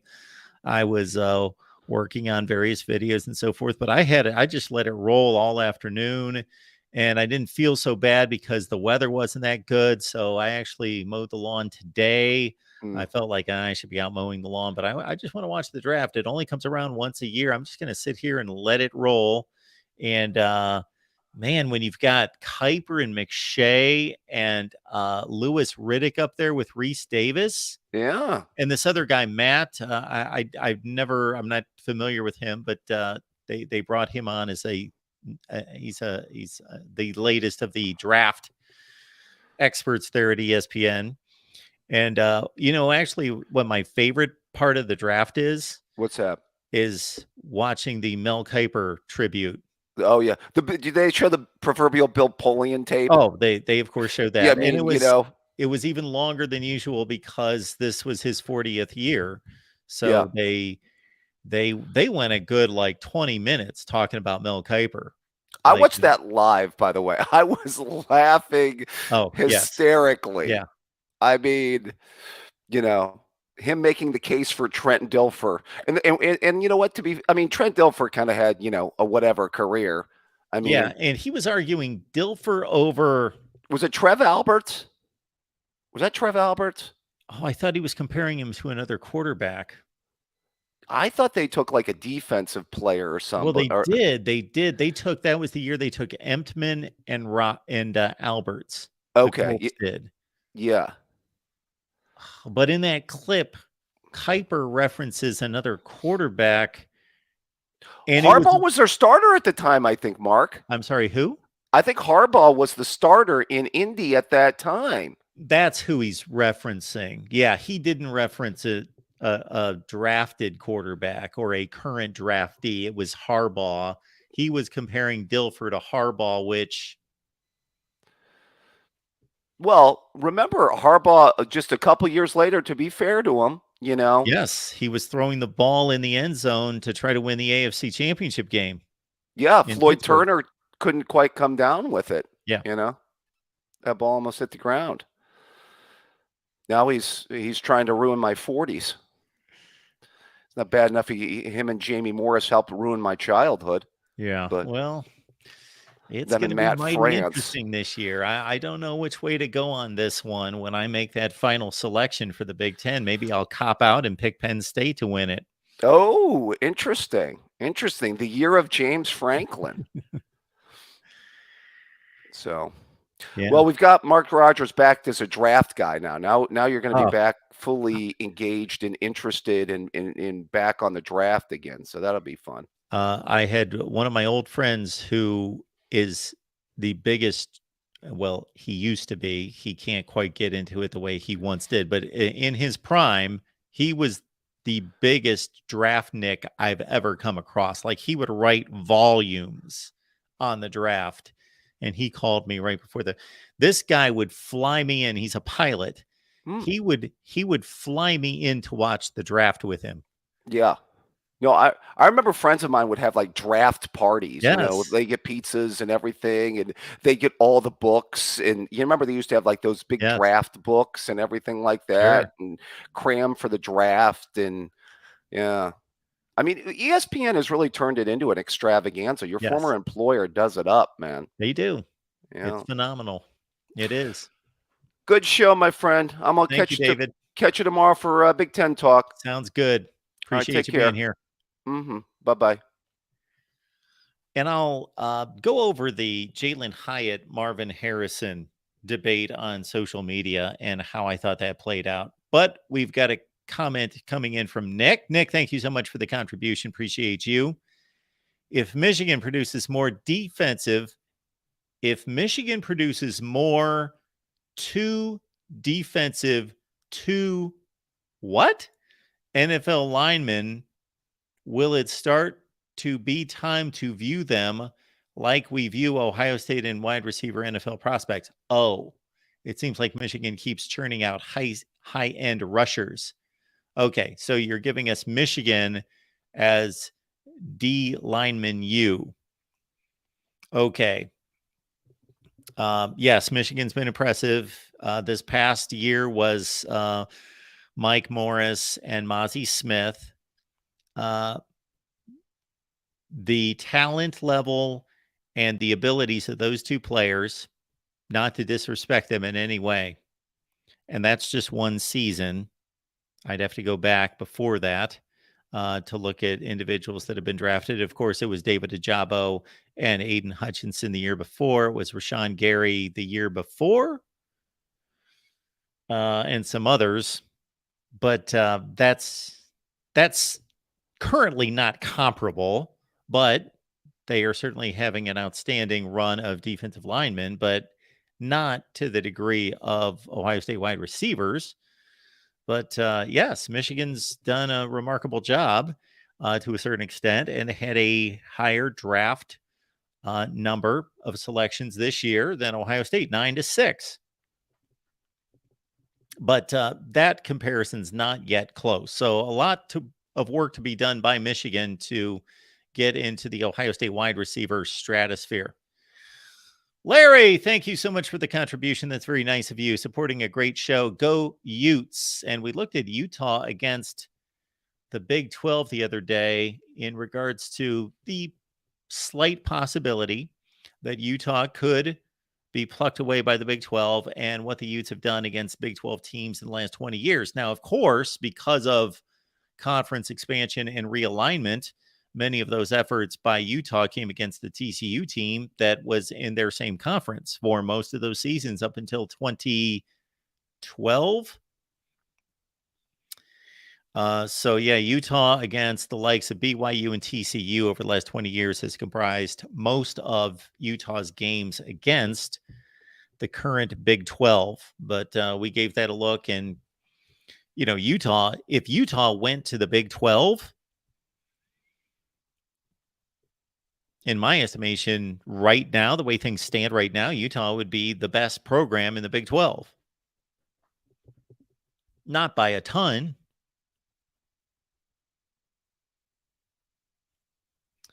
Dan Beast Media, with Jalen Carter going 9th overall, the Bulldogs have now had 4 defensive linemen taken in the first round in the last 2 years. Now, there's your wide receiver / meaning Ohio State wide receiver U, the correlation there to along the defensive front. Nolan Smith is not technically a defensive lineman, but a first-round edge. Yes, so Georgia, over the course of 2 years, had the most selections ever. They had the most selections ever for one season, I believe, with 15 in 2022, and then whatever the number was this year, 10. So the 25 spot by Georgia over the last 2 years, the best in the history of the draft. When we look at all-time selections, USC trails Notre Dame, I believe, still trails Notre Dame by just a couple. Notre Dame is scratching and clawing and just barely hanging on to its all-time NFL draft selection lead. And with 3 this year, they are falling behind quickly and have been for a number of years. Notre Dame under Brian Kelly has become much more of a factor in the NFL draft, but nothing in comparison to Ohio State and Alabama. And so anyway, Notre Dame is still the all-time leader in NFL draft selections, followed by USC at number 2 and Ohio State at number 3. Now, when it comes to first round selections, Ohio State is number 1, USC is 2, and Alabama is a bit of a distant number 3. Nick coming back for us here. Welcome to the Voice of College Football, Nick. We appreciate you being here. Michigan could beat Ohio State for the next 30 years in a row, and the Buckeye fan base would scoff like they do now at it and only keep referencing 2010s and teens dominance because they are that salty. Okay. Well,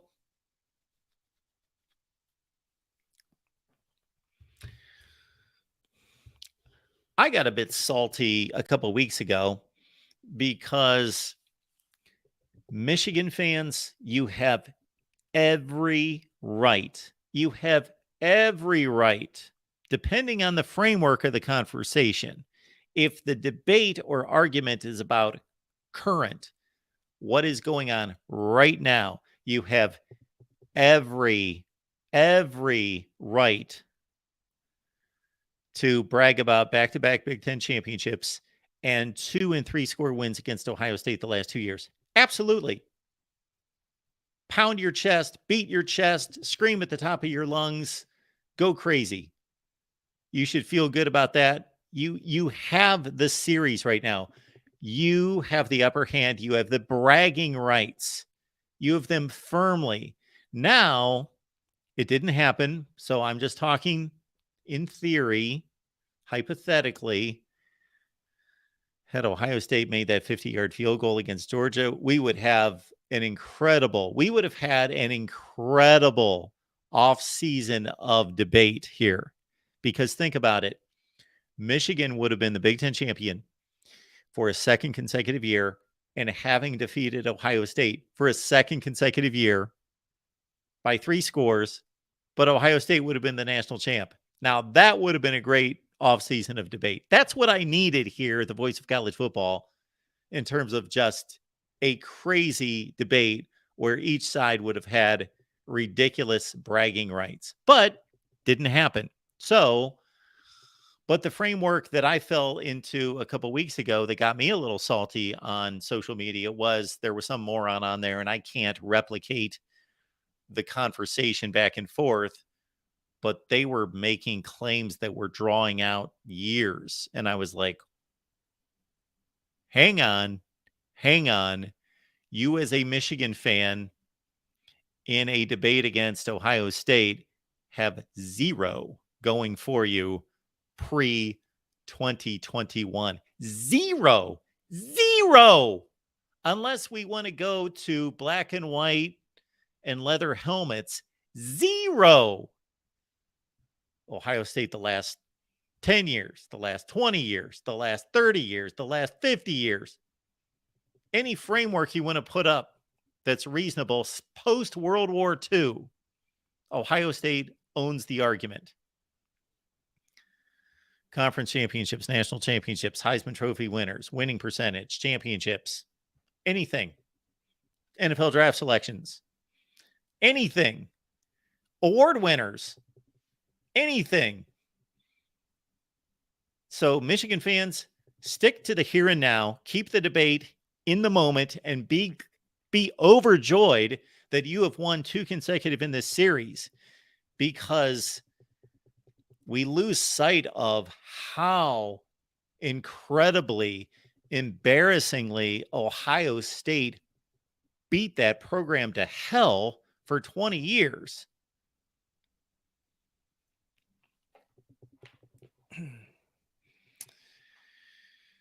But thank you so much for the contribution there, Nick. We appreciate it. All right, so we've got Blue Dove PDX. Mark, if Michigan had not had a goal line fumble or one last pick six, Michigan would have been in the championship game. Okay. All right. So we can play this game all night. If TCU's team bus would have crashed headed to the game, Michigan would have been in the national championship game. Yeah, we can play that. And there is, I cannot draw up for you guidelines on where that argument should end, like where you can legitimately say, now let's start with a framework that the winner's the winner and the loser's the loser, and that's all that matters. But we are here to discuss college football and debate.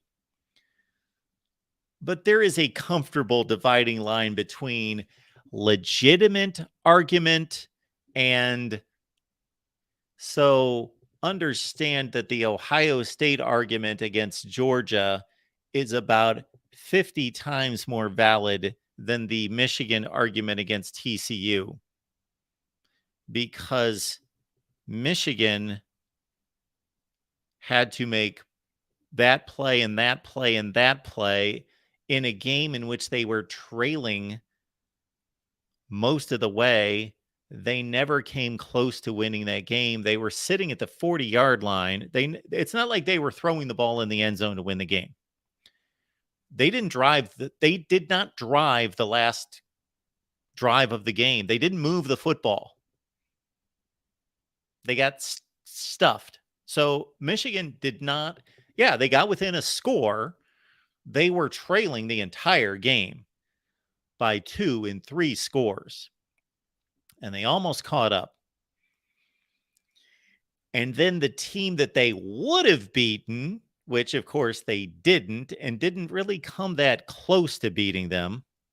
Sure, they came within a score. It was a close game, but TCU was clearly ahead the entire game. And Michigan, again, did not drive the ball and put themselves in position to win the game.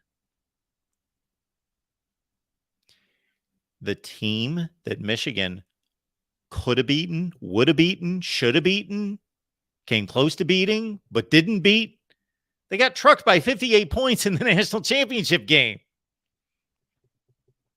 So all you're telling us there is that Michigan would have gone to the national championship game and they would not have lost by 58 points. They would have lost by 28 points. They got killed the year before. So Michigan has all the bragging rights right now. Ohio State has the bragging rights for the last 10 years, 30 years, 50 years, 70 years. But appreciate you being here, Nick. Thank you so much for that. And now we are going to we played a sloppy game card. And he's telling me to stop. Good Lord. Seriously? Ohio State played a sloppy game against Michigan. They just played a sloppy game. The year before, they didn't want to be there. They half the team had the flu. Now, these are all arguments I've never used and will not use. Just underlining how pathetic you sound, Nick, in making that statement. You stop. You stop. Yes. Michigan lost to TCU. Yes. Could Michigan have played better? I would argue, on the other hand, that there were some other plays that TCU could have easily made, that there were a couple interceptions that Michigan had off TCU that those were gifts too. But we appreciate you being here, Nick. This was a funny one, and I think I missed some super chats, so I don't want to do that. So I apologize. And I want to certainly credit everyone. I want to credit everyone, and I want to thank everyone and recognize everyone who's a YouTube member. So thanks so much for being here. We don't talk about that enough. We've got YouTube memberships. If you go to the front page of the Voice of College Football where it says join, there's a join button. Just hit join, and that has not committed you to anything. Then you have options. And for those of you who join us on Patreon, understand that we've set it up in a way that you don't need to choose, or you don't have to be members of both Patreon and YouTube membership. I can guarantee that some are thinking out there and have thought when we release the YouTube memberships, and this is something that YouTube obviously came up with, not me. We just need to take advantage of it. That, if there was any thought out there, well, Mark wants us to join Patreon, but he also wants us to be a YouTube member. You don't need to do both. You can select one or the other, and they correlate. So we built it in such a way that you only need one of the two. And especially in this coming month of May, because there's a lot of things that we're going to do here at the Voice of College Football that we can't do on YouTube. We're going to watch video.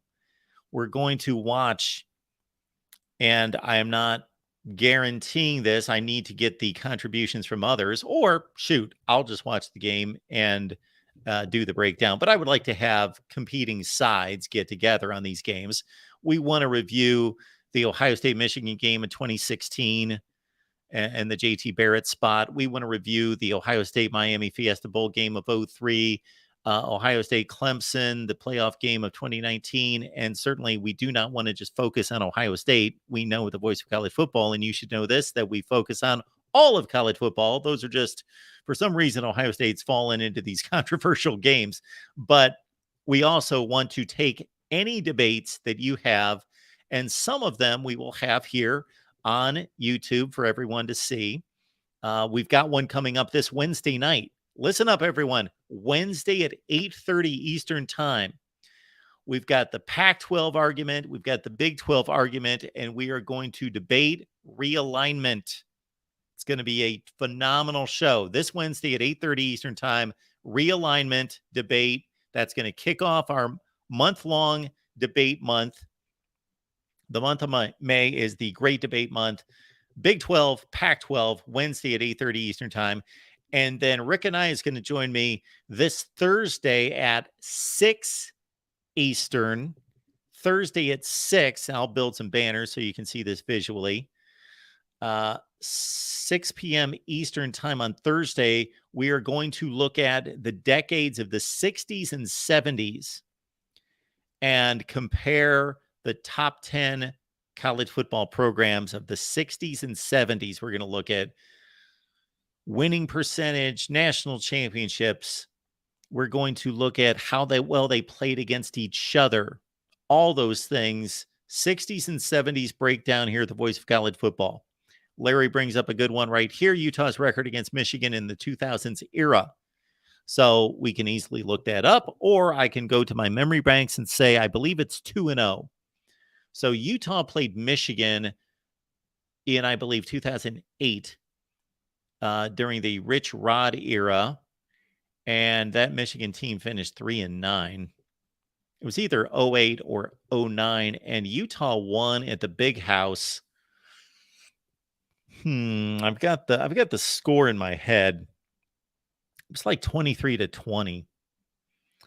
And then Jim Harbaugh's first game, actually, his first ever game was at Utah in week 1 of 2015, and the Utes won that game, I believe, 24-17.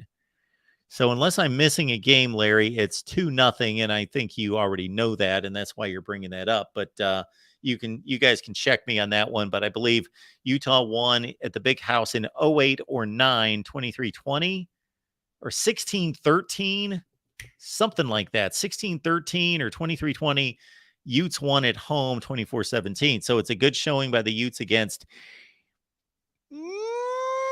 Michigan. Lemansky showing up. Lemansky, thank you so much. Appreciate you. Sweet and salty draft. Lucas Van Ness in the first round. Jack Kimball in the first round.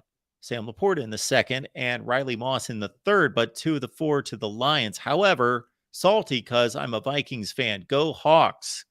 So Iowa with a good NFL draft at the top end with the 2 first-round picks, the 1 in the second and 1 in the third, and those were the only 4 for Iowa football. Lemansky, thank you so much for the contribution. We appreciate you. And, of course, Iowa Live is Tuesday at 5:30. Folks, whether you like Iowa football or hate Iowa football, or probably most of you could care less about Iowa football, it's still a tremendous college football conversation every Tuesday, 5:30 Eastern, 4:30 Central, with Corey Bratta and myself on the Iowa channel.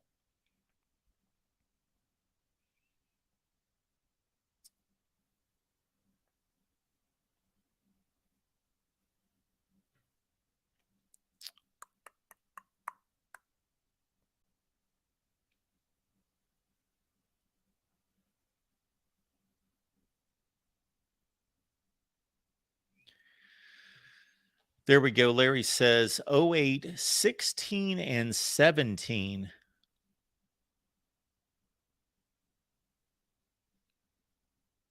No, didn't they play the first year?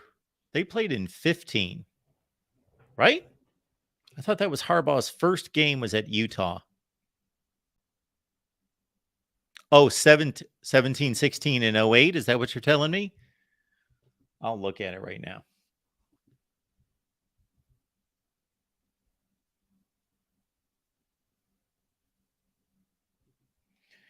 So, yes, the first game of 2015, I nailed it. Utah won versus Michigan in Salt Lake City, 24-17. They did not play in 2016. And then in 2008, yes. Oh, 25-23. I knew it was like 23-20. That was my guess. 25-23, Utah beat Michigan, a 3-9 Michigan team. at the Big House. Yes, 2-0 against the Wolverines for the Utes. And I guess Utah only played Ohio State once in the 2000s in the Rose Bowl, of course. Great game. And then before that, Ohio State, there was an odd, just one-off game. They did not play a home and home, and certainly back in the 1980s, Utah was not of the level of program that Ohio State would travel to Utah, but they played at the Horseshoe in 86, and Ohio State won 64-6 against Utah. That would have been the previous game that I recall Ohio State and Utah before the Rose Bowl.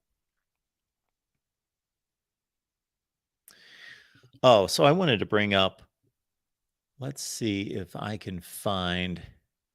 Do you guys follow me on Twitter? Please follow me on Twitter. All right. So it's at MarkRogersTV on Twitter.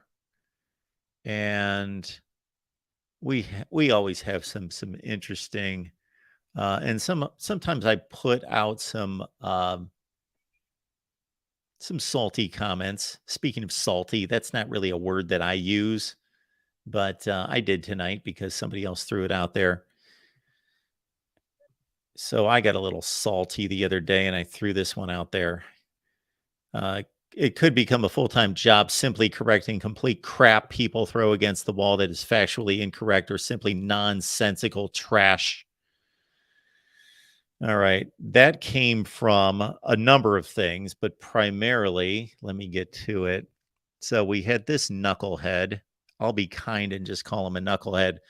And in the meantime, I will also let people know that for those that think I'm a homer in any way, I made this comment a few weeks ago regarding the Florida State fan base. If you see it there, April 20th.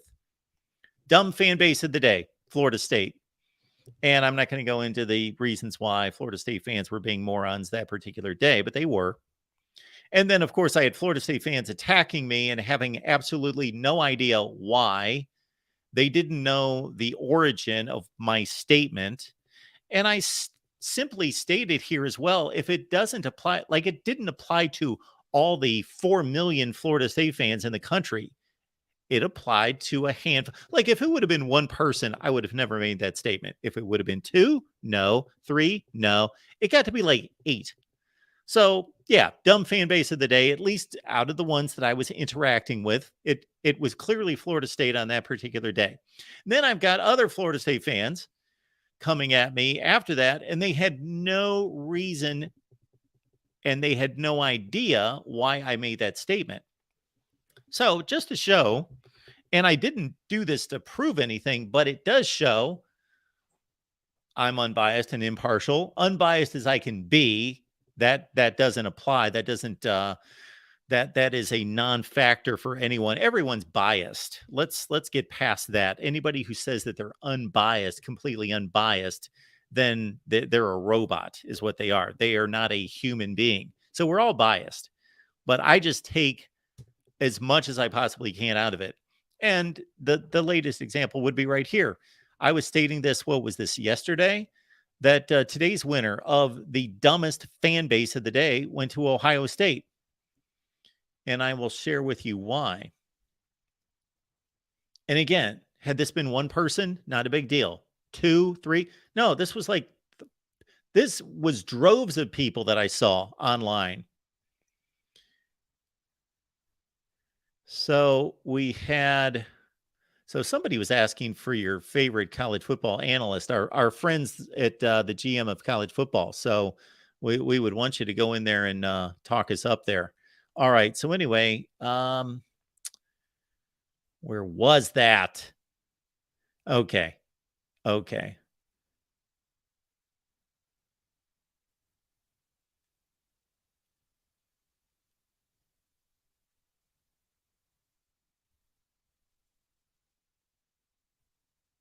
Well, I cannot find it. Twitter sometimes with these threads is too confusing. So basically, Thomas asks, Mark, I enjoy your show. What was John Cooper's record against Michigan while coaching Ohio State? 2-10-1. So Yeah, Dr. C, the call-in line is right here. Just placed it in the chat. My apologies. I need to put that in the description section, and I apologize because I just always forget it. So here's what I went off on, and I posted a video on this, but nobody cared to watch it, and that's fine. If you don't care, you don't care. But obviously, the YouTube algorithm has much to do with this. So sometimes I think I put out, sometimes I put out marginal videos, but a lot of people watch them, and then other times I put out really good work and nobody watches it. So it's not necessarily about how good the content is. Unfortunately, I wish here on YouTube it was more about how good is the content, which of course they can't rate that, but it's more about what catches somebody's eye based on the title, the thumbnail, those things. So you got to be more marketer than content creator or broadcaster or analyst. It's more important that you're a marketer in this racket, and I've got to be a better marketer. So my point of contention on to Ohio State fans on NFL Draft Thursday and Friday was this ridiculous backlash that Jalen Hyatt took for being drafted 73rd in the NFL Draft. And I saw comments galore from the Ohio State fan base that stated that Marvin Harrison should have won the Biletnikoff Award because Jalen Hyatt was drafted 73rd. Now, if you want to get upset,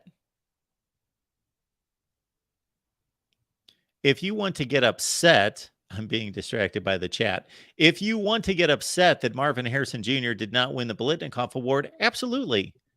I have no issue with that. Be upset about whomever you want to root for winning a particular award, but don't relate it to Jalen Hyatt's draft status. Those are two things are completely unrelated. Completely unrelated. Writers vote for these awards: the Nagurski, the Remington, the Lombardi, the Doak Walker, the Davey O'Brien, the Mackey, the Biletnikoff, the Groza, on down the line. Writers vote on who they believe was the best player at that position for that season. Okay. That's a completely different process than NFL general managers and personnel directors who are hiring an individual. They are hiring them and going to be paying them a truckload of money to be employed. They are employing someone. It's a resume. It's a job interview. They're taking into consideration their talent, their ability, their effort level, their character. They do background checks. They do all this testing. They do cognitive testing. They do all these things. They are hiring someone. So they are also projecting 5 to 10 years down the line, thinking we're not just taking the best wide receiver right now, we are projecting forward. Okay. Because Ohio State fans, if you want to be upset about Marvin Harrison not winning the Biletnikoff, again, you have every right. Their statistics between Hyatt and Harrison were almost identical. Yardage, catches, touchdowns, they were like this. So they can't be separated statistically. But if you want to say Marvin Harrison's better, I agree. I think he's better too. But that's my argument for him winning the Biletnikoff, not that Jalen Hyatt got selected 73rd. Because if you use that line of thinking, if that's the line of argument you're going to use, then you have to be consistent. Okay? You have to be angry that Max Duggan won the quarterback awards because Bryce Young was the first quarterback selected, right? So he should have won all the quarterback awards, right?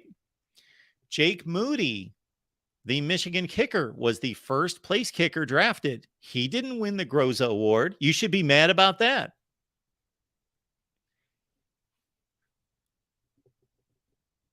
I bet I'm pretty close on this estimation that 75%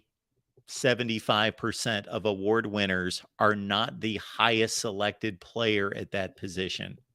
I can about guarantee that that's in that range. All right. Let's take a call from Dr. C. Dr. C, how you doing tonight? Hey, how's it going, Mark? It's going really well. How are you? I am doing well, doing well. I just wanted to briefly discuss the draft. Sure. So I was looking at I'm just looking at this article about the number of players selected by conference. Yes. And I was surprised. There was some surprises here, which I was happy for. It shows here 62 players drafted from the SEC, 54 from the Big Ten. So not a huge difference. 55. 55. Oh, yes. Yeah. I mean, it's that conference, those two conferences, obviously, the NFL sees as the elite. And the first round was 9-9. Oh, wow. That's awesome. I'm really happy. I mean, I'm an SEC fan, but I do like competition. So I'm really glad the Big Ten is stepping up. One thing I was really surprised by is because they also broke it down by teams, and TCU had 8. Yes, they did. Mm-hmm. Alabama, Georgia having 10. I was really surprised by that because, I see Michigan had 9. And TCU, not a team with a lot of tradition. I mean, they do have tradition, but very mid-level tradition, so to speak. Okay, well, I get your point, but I wouldn't call it mid-level tradition. This is what I think resulted in TCU having that many draft selections. Number one, if you look at Gary Patterson's last few years at TCU, you will see that they were expected to do really well and they underachieved. He recruited well. They developed those players. They did not perform well on the field collectively as a team, and they underachieved. He obviously left. Sonny Dykes took over, and those players followed through with a final, really strong final season. And so the TCU number is a credit to TCU, of course, but it's also a bit alarming because the other programs that you mentioned, Ohio, Michigan, Alabama, Georgia at the top rung with 10 and 9 players being drafted, they'll replace those players. They just keep chugging along. I think TCU's taken a huge hit to its talent pool for next year. Yeah, so let's say it wasn't TCU. Let's say it was a team that out of the same conference, out of the Big 12, that made the run. Let's say it was Kansas, who started off 5-0 and made it to that national championship game. Do you think potentially they wouldn't have got as many draft picks just because that program not a known program? Because if Michigan has prestige, right? Obviously. So when I'm drafting someone and he's a great player and he plays in the Big Ten, well, that to me has some merit. But the Big 12 has kind of been looked at as a conference that doesn't play defense, and the last couple of years has kind of like they've taken a step back. So I was really surprised to see that, and I guess you weren't. Do you think if these kids were from Kansas, do you think they would have been drafted? They would have drafted 8 of these players if they had the same quality player? So you're saying if Kansas had the same quality players, but they went 6 and 7 like they did? No. Like they went to the national championship game. Yeah. Yes. They continue to have they had the records that they did, just bad season after bad season. And let's say it was a miracle season. Yeah. And they made it to. You think they would have picked 8 or would yes. Really? So this is what I generally think. I first of all think that the answer to your question is extremely complicated, but I'll make it as simple as I can. And this is just an educated guess that I believe that these NFL teams evaluate these individual players as exactly that. They don't see them as, now follow me here, because I know people are going to jump on this. So they got to follow it all the way through. Initially, I don't believe they evaluate them as Ohio State players, Michigan players, or Utah State players, or Central Michigan players. They just evaluate their performance on the field, their height, weight, their bench press, their, all the metrics. Okay. Obviously, at some point, it either is an evaluation that they have actually as part of their tangible evaluation that, yeah, this guy played in the SEC. This is what he proved against this player, this player, this player, and that player.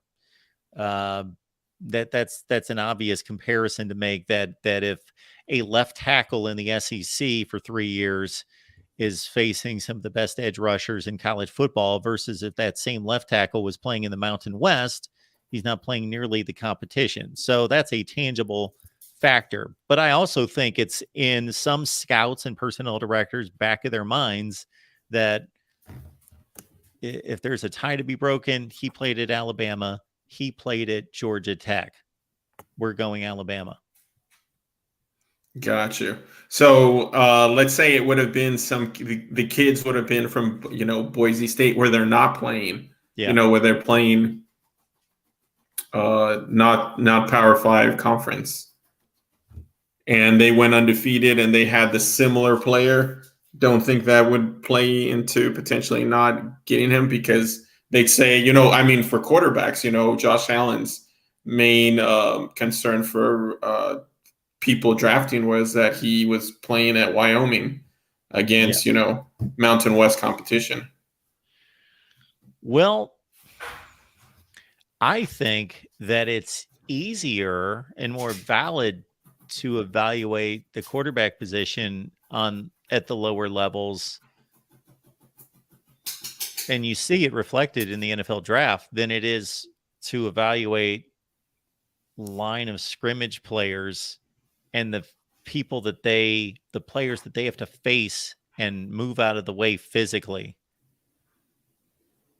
Yeah, well, two of the quarterbacks that I can think of recently are this year, Will Levis, whose line was decimated and his star receivers were gone. Yeah. So his numbers went down.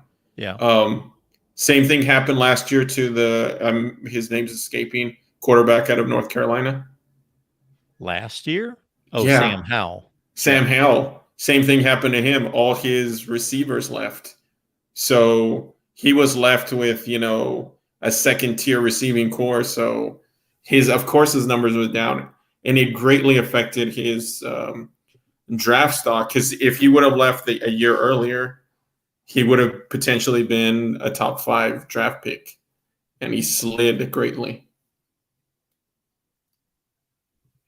Yeah. So what I was talking about is, I guess my point is, the talent around you also affects, and the name of the university. I mean, I think the days have changed greatly, but I think they still play a role. Oh, well, of course they play a role. Sure. But to my point about the quarterback position and having a chance at a lower level to impress scouts and be drafted higher, I think that proves itself out.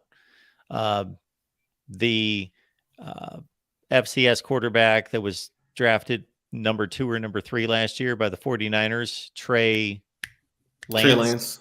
Yes. Carson Wentz. And we could go on down the line with, you said Josh Allen at Wyoming, versus how many times do you see a player along the offensive or defensive line drafted from any of those levels in the first round of the NFL draft? Almost never. Yeah. Well, how about someone like Jimmy Chang? Remember him from Hawaii? Yeah. Record breaking. Yeah. If he would have had those numbers Well, back then, was Well, he he even wouldn't drafted? he wouldn't have had those numbers. No. Yeah, it was a well. What kind of offense did Hawaii run back then? Was that a shotgun offense? Oh yeah. So his game didn't translate well to the NFL. Yes, and that's a good point. That Yeah. his game didn't. They were taking many more snaps under center at that point that they do now. Yes. If he played in this era, do you think he puts up those numbers with these offenses? Sure. Drafted much higher? At Hawaii against their competition? Yeah. Does he get drafted like first round? No. No? Even with the touchdown record and everything? No. Bailey Zapp out of Western Kentucky threw 60 touchdown passes. He tied or maybe broke Joe Burrow's touchdown record last year. Did he get drafted? I would say no because I don't know the name. Yeah. Western Wow. Kentucky. So he was Petrino's quarterback? Yes. Okay. Did they from last year? So I may have seen him once. Yeah, let's see if he got drafted. I thought he did get, he got drafted in the 4th round, number 137. And he threw 61 touchdown passes. Wow. That's impressive. I don't care if it's against Division III opponents or if the junior college ball, that's impressive. But I will tell you, I did see a junior back in the day. Where I went to junior college at before I went to the university. They had some phenomenal receivers and a just horrid quarterback, and he just chunk it at them. I mean, they'd be triple covered and they'd still catch it. And See, he Dr. just yeah. See, Dr. C, the comment made by Hair Trigger. This is right along what you're talking about right here and trying to determine whether a player would have had a better draft status in another time. Brad Banks, the Iowa quarterback in 2002, was the Heisman runner-up. On the Davey O'Brien did not get drafted. You know why he didn't get drafted? Because running quarterback too short. But Katzenmoyer took his soul. That's why. 15 years later, Kyler Murray, Baker Mayfield, Russell Wilson, et cetera, et cetera, et cetera. They wouldn't have looked at his height so much. And there are running quarterbacks all over the place. Remember Randall, Indiana? Sure. He would have been amazing. I mean, now thinking of the triple option. You don't think so? I don't think he was ever going to be an NFL quarterback. What about, well, no, not necessarily NFL quarterback, but in this era had some pretty, what's his name? Joe from Georgia Tech? Really short guy? Oh, Joe, oh, Lord, that won the national champion, Joe Hamilton. Hamilton. A heck of a player back then. I would have loved to seen him in this era. And then Oregon's quarterback. Akili Smith? No. Was it Banks? The one that got hurt? Dennis Dixon? Dixon. Yeah. Antoine Randall L. threw 42 touchdowns and 37 picks and completed less than 50% of his passes at Indiana. Yeah, but look at his team. Indiana was. Yeah, but look at him. That's why he played wide receiver in the NFL. Now, he did run for 1,200 yards one year with 13 touchdowns. He ran for almost 1,000 yards the next year. Yeah, he ran for almost 4,000 yards and 44 touchdowns in his career. Well, I can imagine his offensive line. I mean, it was probably a junior college, Yeah. At that stage of the game at Indiana, they were bad. But Hamilton in this era puts up huge numbers. Yeah, I never thought Joe Hamilton was that spectacular. He was really good. And with the guy who started it all didn't start it, but the guy that he broke the mold, so to speak, to that 2.0 mobile quarterback, Michael Vick, in this era. Vick. Yep. Even better than when in the era he was in, if that's possible. Well, I think Michael Vick changed thinking in the NFL, and they allowed him to do what he does. Jim Mora allowed him to be that same quarterback with the Falcons that he was at Virginia Tech. But I mean, in college. Oh, in college? With the triple option, yeah.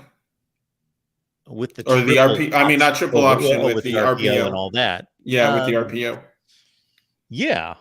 Let's see what Michael Vick ran for in college. I got to think. And we have to take into consideration these guys ran for this kind of yardage, and they had sack yardage count against them. So Michael Vick didn't have great passing stats at Virginia Tech. 13 touchdowns, 5 picks, and then 8 touchdowns, 6 picks in his 2 years. He threw for 57%, 54%. He threw for 2,000 yards, and then he threw for 1,200. But he ran for 682 and 617. He didn't have outstanding statistics, but he obviously, we saw enough of him to know that he was, a generational athlete, and he was still the first overall. He was the first overall pick in the draft after throwing 8 touchdowns and 6 picks, 54% passer. Wow. And this guy right here, what is it? The Rod Farva? Pat White. Yeah. In the RPO. Absolutely. Puts up gaudy numbers. Oh, yeah. Yeah. And he did. But even more so. Yeah. One of the things, and I'll let you go, Pat. Mark, because I know there's callers. But I just think of the eras. I was watching a game the other day. I think it was like a 2001 Chargers versus Ravens. And it was actually pretty boring. Just the constant running the ball.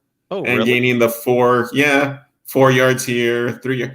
Now football's, I think, a lot more entertaining with all the passing. You were watching Chargers Ravens from 2001. Why that particular game? It was on YouTube because I wanted to see the Ravens. Well, the Ravens. On YouTube. You can look up almost any game. Why that game? Well, the Ravens. Well, the one thing you got to consider, Dr. C, is that you were watching the Ravens. You were watching the Trent Dilfer Ravens. Oh, one of the world's worst offenses. Maybe I think they had 3 straight games with no points scored by the offense. So, yeah, there was just as much passing in the NFL in 2000 as there is now, just about. Well, it definitely was more physical, but it seemed like the teams were trying to beat each other up, and break them. If you look at NFL passing leaders in the year 2000 and how much yardage they threw for: Peyton Manning, 4,400 yards. Jeff Garcia, 4,400. Elvis Gerbach, 4,100. Dante Culpepper, just under 4,000. Favre, 3,800. Testaverde, 3,700. So you had 3 quarterbacks over 4,000, and you had 13 quarterbacks over 3,000. Let's see how that compares to today. Well, they played, let's go back a season because they played, let's go back to like 19 because they played 17 games this year. Did they play 17 games the year before, 2021? I think so. I think these last 2 seasons have been 17. We're going to have to go back to 19 because 2020 was a weird year, yeah. So 2019, you had 1 quarterback throw for 5,000 yards, James Winston. You had 3, 4. You had 11 quarterbacks throw for 4,000 yards instead of 4. And you had 25 quarterbacks throw for 3,000 yards instead of 11. So that is pretty considerable. Yeah. Well, if you look at I'm sorry, Dr. C, I was just going to say, I watch one of my favorite pastimes on YouTube is to watch old NFL games, but I watch even older NFL games, and I'm much more entertained. But I think a lot of it's just nostalgic. For me, I watch games from like the 70s and 80s, and I'm much more entertained than watching an NFL game now. Well, I mean, the style of play, if you look at the games in the past, it's, I'm talking about 1990 football, 2000s. They run it seems like run it twice and pass once, right? And then nowadays it's pass it 3 times and go for it on 4th down. Yeah. So the game is I enjoy it a little bit more, but I do appreciate the physicalness of the smash mouth football of the past. Do the Ravens, are they dominate like they were the 2000 Ravens? Would they be a super dominant defense today if you can put them in their prime? Well, I would love to see the size and the speed measurements of the players. I don't know how much it's changed since 2000. I think, linebackers were bigger. Yeah, they were bigger. But if they had to Slower. face these offenses now, they'd have to go play in space. They'd have to be smaller. That's why, I think Ray Lewis is the best linebacker I've seen. But I would probably say, and I had Urlacher number 2. But if you were to bring either of those guys into this era, Urlacher was sideline to sideline. Yeah. So he would be better adapted to this era. Deion Sanders is dominant? No, because he would have to hold up against far more attempts. He would get so many more targets against him. And they'd also take away a lot of his weapons. You had more, you can push off more in the past. Yeah, I don't know that be more physical. Yeah, I don't know that aided him as much as, you know what? Actually, I think that once they instituted the rule, so there was a huge, as you well know, there was a huge change in rules in 1978. That was the landmark year. That was the most significant rule changes that affected the passing game in the history of the NFL was in 1978, because they did 2 things.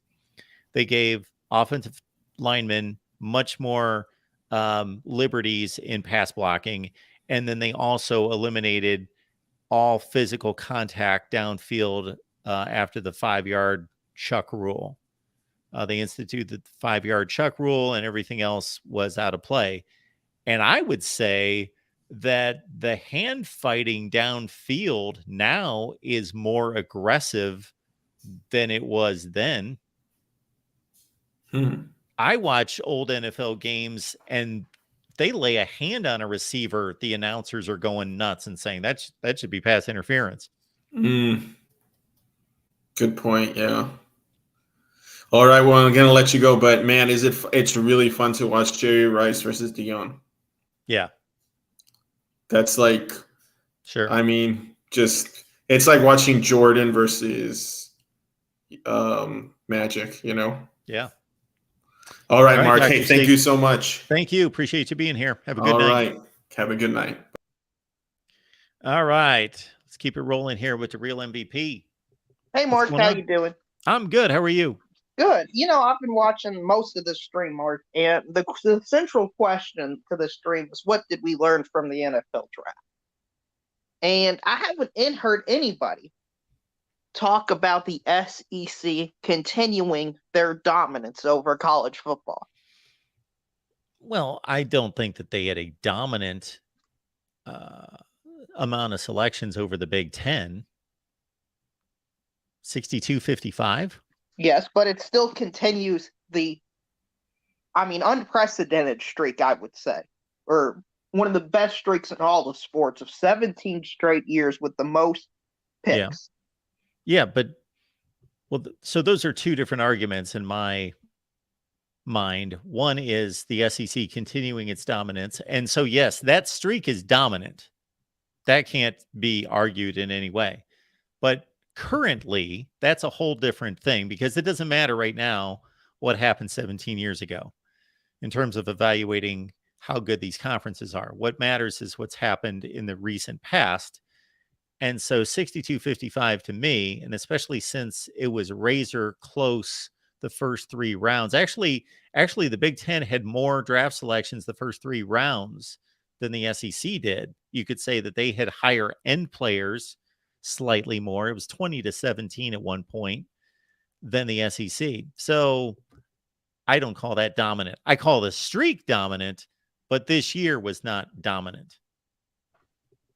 Okay, but you know, another streak that happened that is continuing is an SEC school has had the most overall players selected for the 6th straight year. Okay, which is impressive, mm-hmm. and I think will continue for a long time. I mean, if nobody breaks the streak this year, which I don't see how it's going to be broken. Well, the only school that's capable of breaking it, and I'm going to guarantee was the last non-SEC team to have the most picks, is Ohio State, because they have the most picks. They're very close between them and Alabama. Ohio State and Alabama have the most players in the NFL right now. And they've had the most players drafted since Nick Saban walked on campus. And so, yeah, Ohio State had the record for the most players drafted in a single year before Georgia broke it. And they did that twice. They had 14 players twice. So outside of Ohio State, I know Michigan had 9 this year. So you could make an argument that they've brought themselves into the conversation, but I would like to see it more than 1 year. And then maybe USC can be a factor in that down the road, but it's the SEC against those 3 schools. Right. And I mean, the SEC is going to have Georgia, Texas, Oklahoma. I mean, just the pure volume of FCC. When one school goes down, another one's probably going to take its place. Where you need basically a perfect scenario for any of these schools just to beat all of them. To me, it's just going to be so overwhelming. I just don't see it happening. In terms of, well, you had 62-55, and USC and UCLA had 8 players, and Texas and Oklahoma had 10. And I got to think that USC is going to be upping its game. Well, I would think Texas and Oklahoma are as well. That remains to be seen. USC's in the process of already doing that. Yeah, I would argue Texas is building more than they are regressing. They give it 2 years, and I think they'll have 7 or 8 usually. I think they had 0 last year, which, by the way, that was crazy, 0. And then they went to 5, so they're building towards something. Texas and also the 17-year streak. I think that one's much more solid than the 6-year streak. Texas has not had a quarterback or wide receiver drafted in the first round since 2006. Yeah, I know. That's crazy. And that's probably going to change, Mark. I mean, they got Quinn Ewers and Arch Manning. Yeah, I guess. I'm 99.9% sure those players will be taken in the NFL draft. Unless something unforeseen happens. And Texas has talent. Doesn't mean they're going to win the national championship. Having NFL caliber talent and being productive actually on the college football field are 2 different things. I mean, look at Old Dominion, for example, Mark. They had 3 players taken. I mean, they had the same number of players taken as Notre Dame, Utah, and some other big-time schools. It's crazy. Yeah, they did for 1 year. Yes, they did. It's still impressive for them, though. Sure, it is. Yeah. I see Connor Johnson says, does DeReal ever think about anything other than the SEC? Yes, Mark. I think about how Oregon State is going to eventually be part of the Mountain West when the Pac-12 blows up. That's what I think about. Yeah, trying to give some love to the Old Dominion Monarchs here. It is going to be fascinating to see what happens with the Pac-12. I believe that the Pac-12 is, I believe, this is just a guess, because really no one knows. I believe that the Pac-12 is safe for the time being. I think they're going to sign a contract, and for a short period of time, they're going to be okay. I don't know that that's going to last like for decades. Mark, let's be honest. If 10 years, I would be shocked if the Big Ten is intact the way it is. Or even if they had just add San Diego State and SMU. I don't see them being anywhere near the same 10 years from now. The Pac-12. Right. Yeah. I mean, the writing is basically on the wall.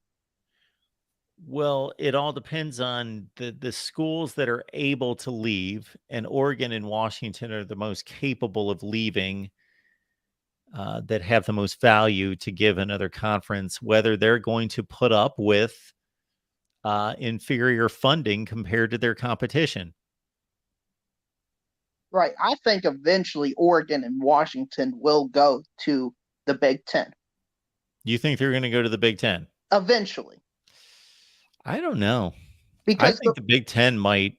I don't know that the Big Ten really values them that highly. Well, I think USC and UCLA is kind of like a trial run. Big Ten thinks it's going to work out fine, but you don't really know until you actually have them compete in all the sports. So maybe I think this is just like a test run before they get Oregon and Washington. So, yeah, well, they might be going after Stanford instead. The same logic can apply to Stanford and Cal as well. Just have this as a test run for them. If I was the Big Ten and I had to take them in pairs, I would take Stanford and Cal over Oregon and Washington. And I'm sure some people think I'm crazy because they're just looking at current football, but I would taking everything into consideration, I would take those two over Oregon and Washington. I can see that, Mark. I don't think that's crazy at all. What is going to be most interesting in the next 12 years, 13 years is going to be if anything happens with this grant of rights. Let's say the grant of rights is completely indestructible. The Pac-12 or the ACC still has to figure out a way between now and then to make these schools satisfied and feel comfortable and increase their credibility as a conference to say, we're going to take care of you past this contract, because they are falling behind by tens of millions of dollars every year. And so why would Miami, Florida State, Clemson, and others not just jump ship as soon as they can? Well, there was that quote. I don't know. It was from Florida State. I don't know if it was their president, athletic director, somebody significant that said they can't compete with the SEC and Big Ten with the way current projections are. Which, yeah, the Florida State athletic director, probably is concerning to Florida State. The Florida State athletic director, the day he got the job about 2 years ago, hired some kind of consulting firm to research all of this.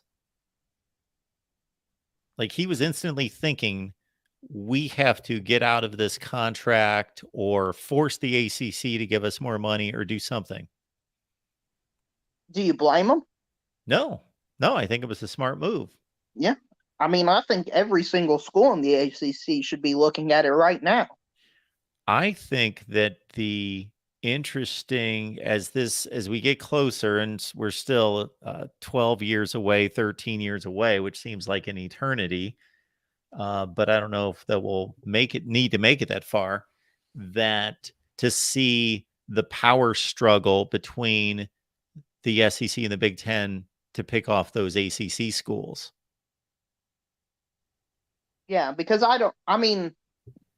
best case scenario, and I hate to say it, is 2 go to the Big Ten and 2 go to the SEC, just to keep equality among the conferences. But I don't want Clemson, all 4 of the powerhouses to go to one or the other.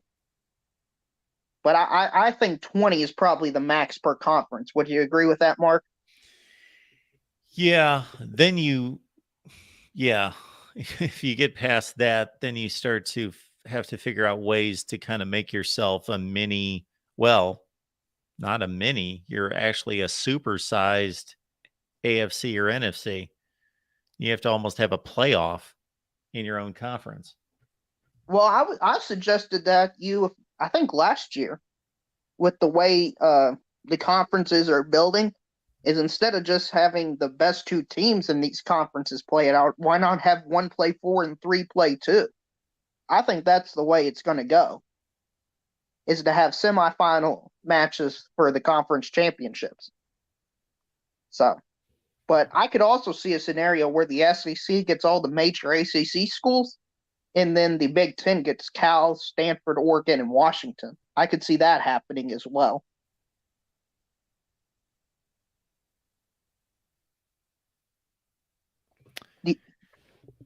I was looking for these comments made by the Illinois chancellor this week because I just thought that they were very telling. But basically, to summarize it, it was basically telling all of us that nothing is going on, but then there was always another word attached, like right now. We're not doing anything at the moment. There was always that condition. I've noticed that as kind of a through line, I guess, through every single person that's mainly talked out, is they always have those conditions, which doesn't make sense to me. If you want to reassure your fans that you're not leaving, then don't give reasonable doubt. Well, we're talking about the Illinois chancellor and the Big Ten making those comments, so they've got nothing to worry about.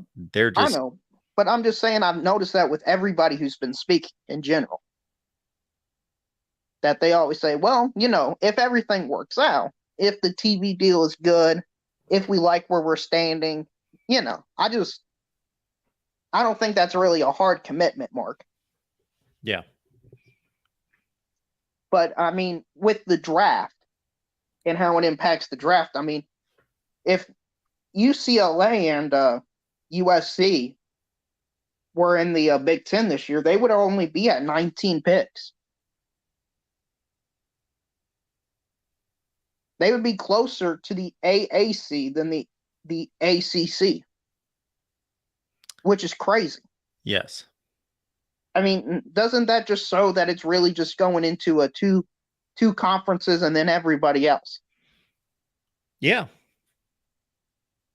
Yes, it is. Where it counts at the top. I do think that the Big 12 is going to be competitive and have a lot of teams that are the 40th best team in the country. But the championship, the national championship, is going to be between two conferences.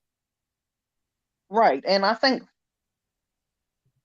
most fans only care about the absolute best teams, which is unfortunate. But my biggest concern with the 12-team playoff is these teams going to be routed. And I think this draft was just another piece of evidence that's the direction we're headed to. I mean, if it continues like this, I don't understand how there couldn't be an argument made eventually that how come the Pac-12 and the Big 12 is kind of guaranteed a playoff spot, but only one group of 5 conferences. I mean, we might have it some years where one of these group of 5 conferences has more draft picks than one of these Power 5 conferences coming up here. Well, I think that's going to have to play out over a long period of time before anyone's going to make a move. I don't see that as an issue because the American Conference just lost its 4 best programs or 3 best programs to the Big 12. I get you, but the Sun Belt's been looking good this year, Mark. The Sun Belt has been building for a bit with their programs. I mean, Georgia Southern was okay. They beat Nebraska. App State beat Texas A&M. They had some quality wins this year. And it'll be interesting to see if they can build on it and take the place as the best group of 5 conference.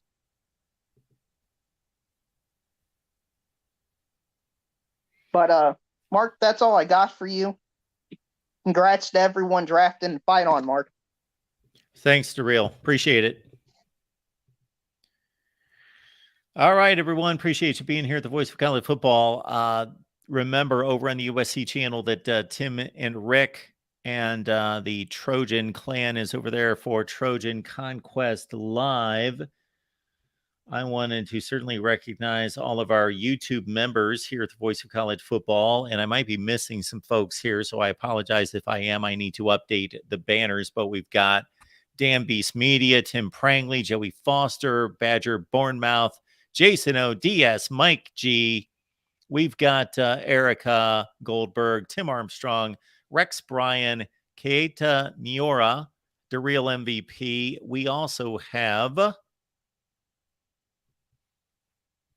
Kenny Evans, Shoelace Sooner, Daniel Henry.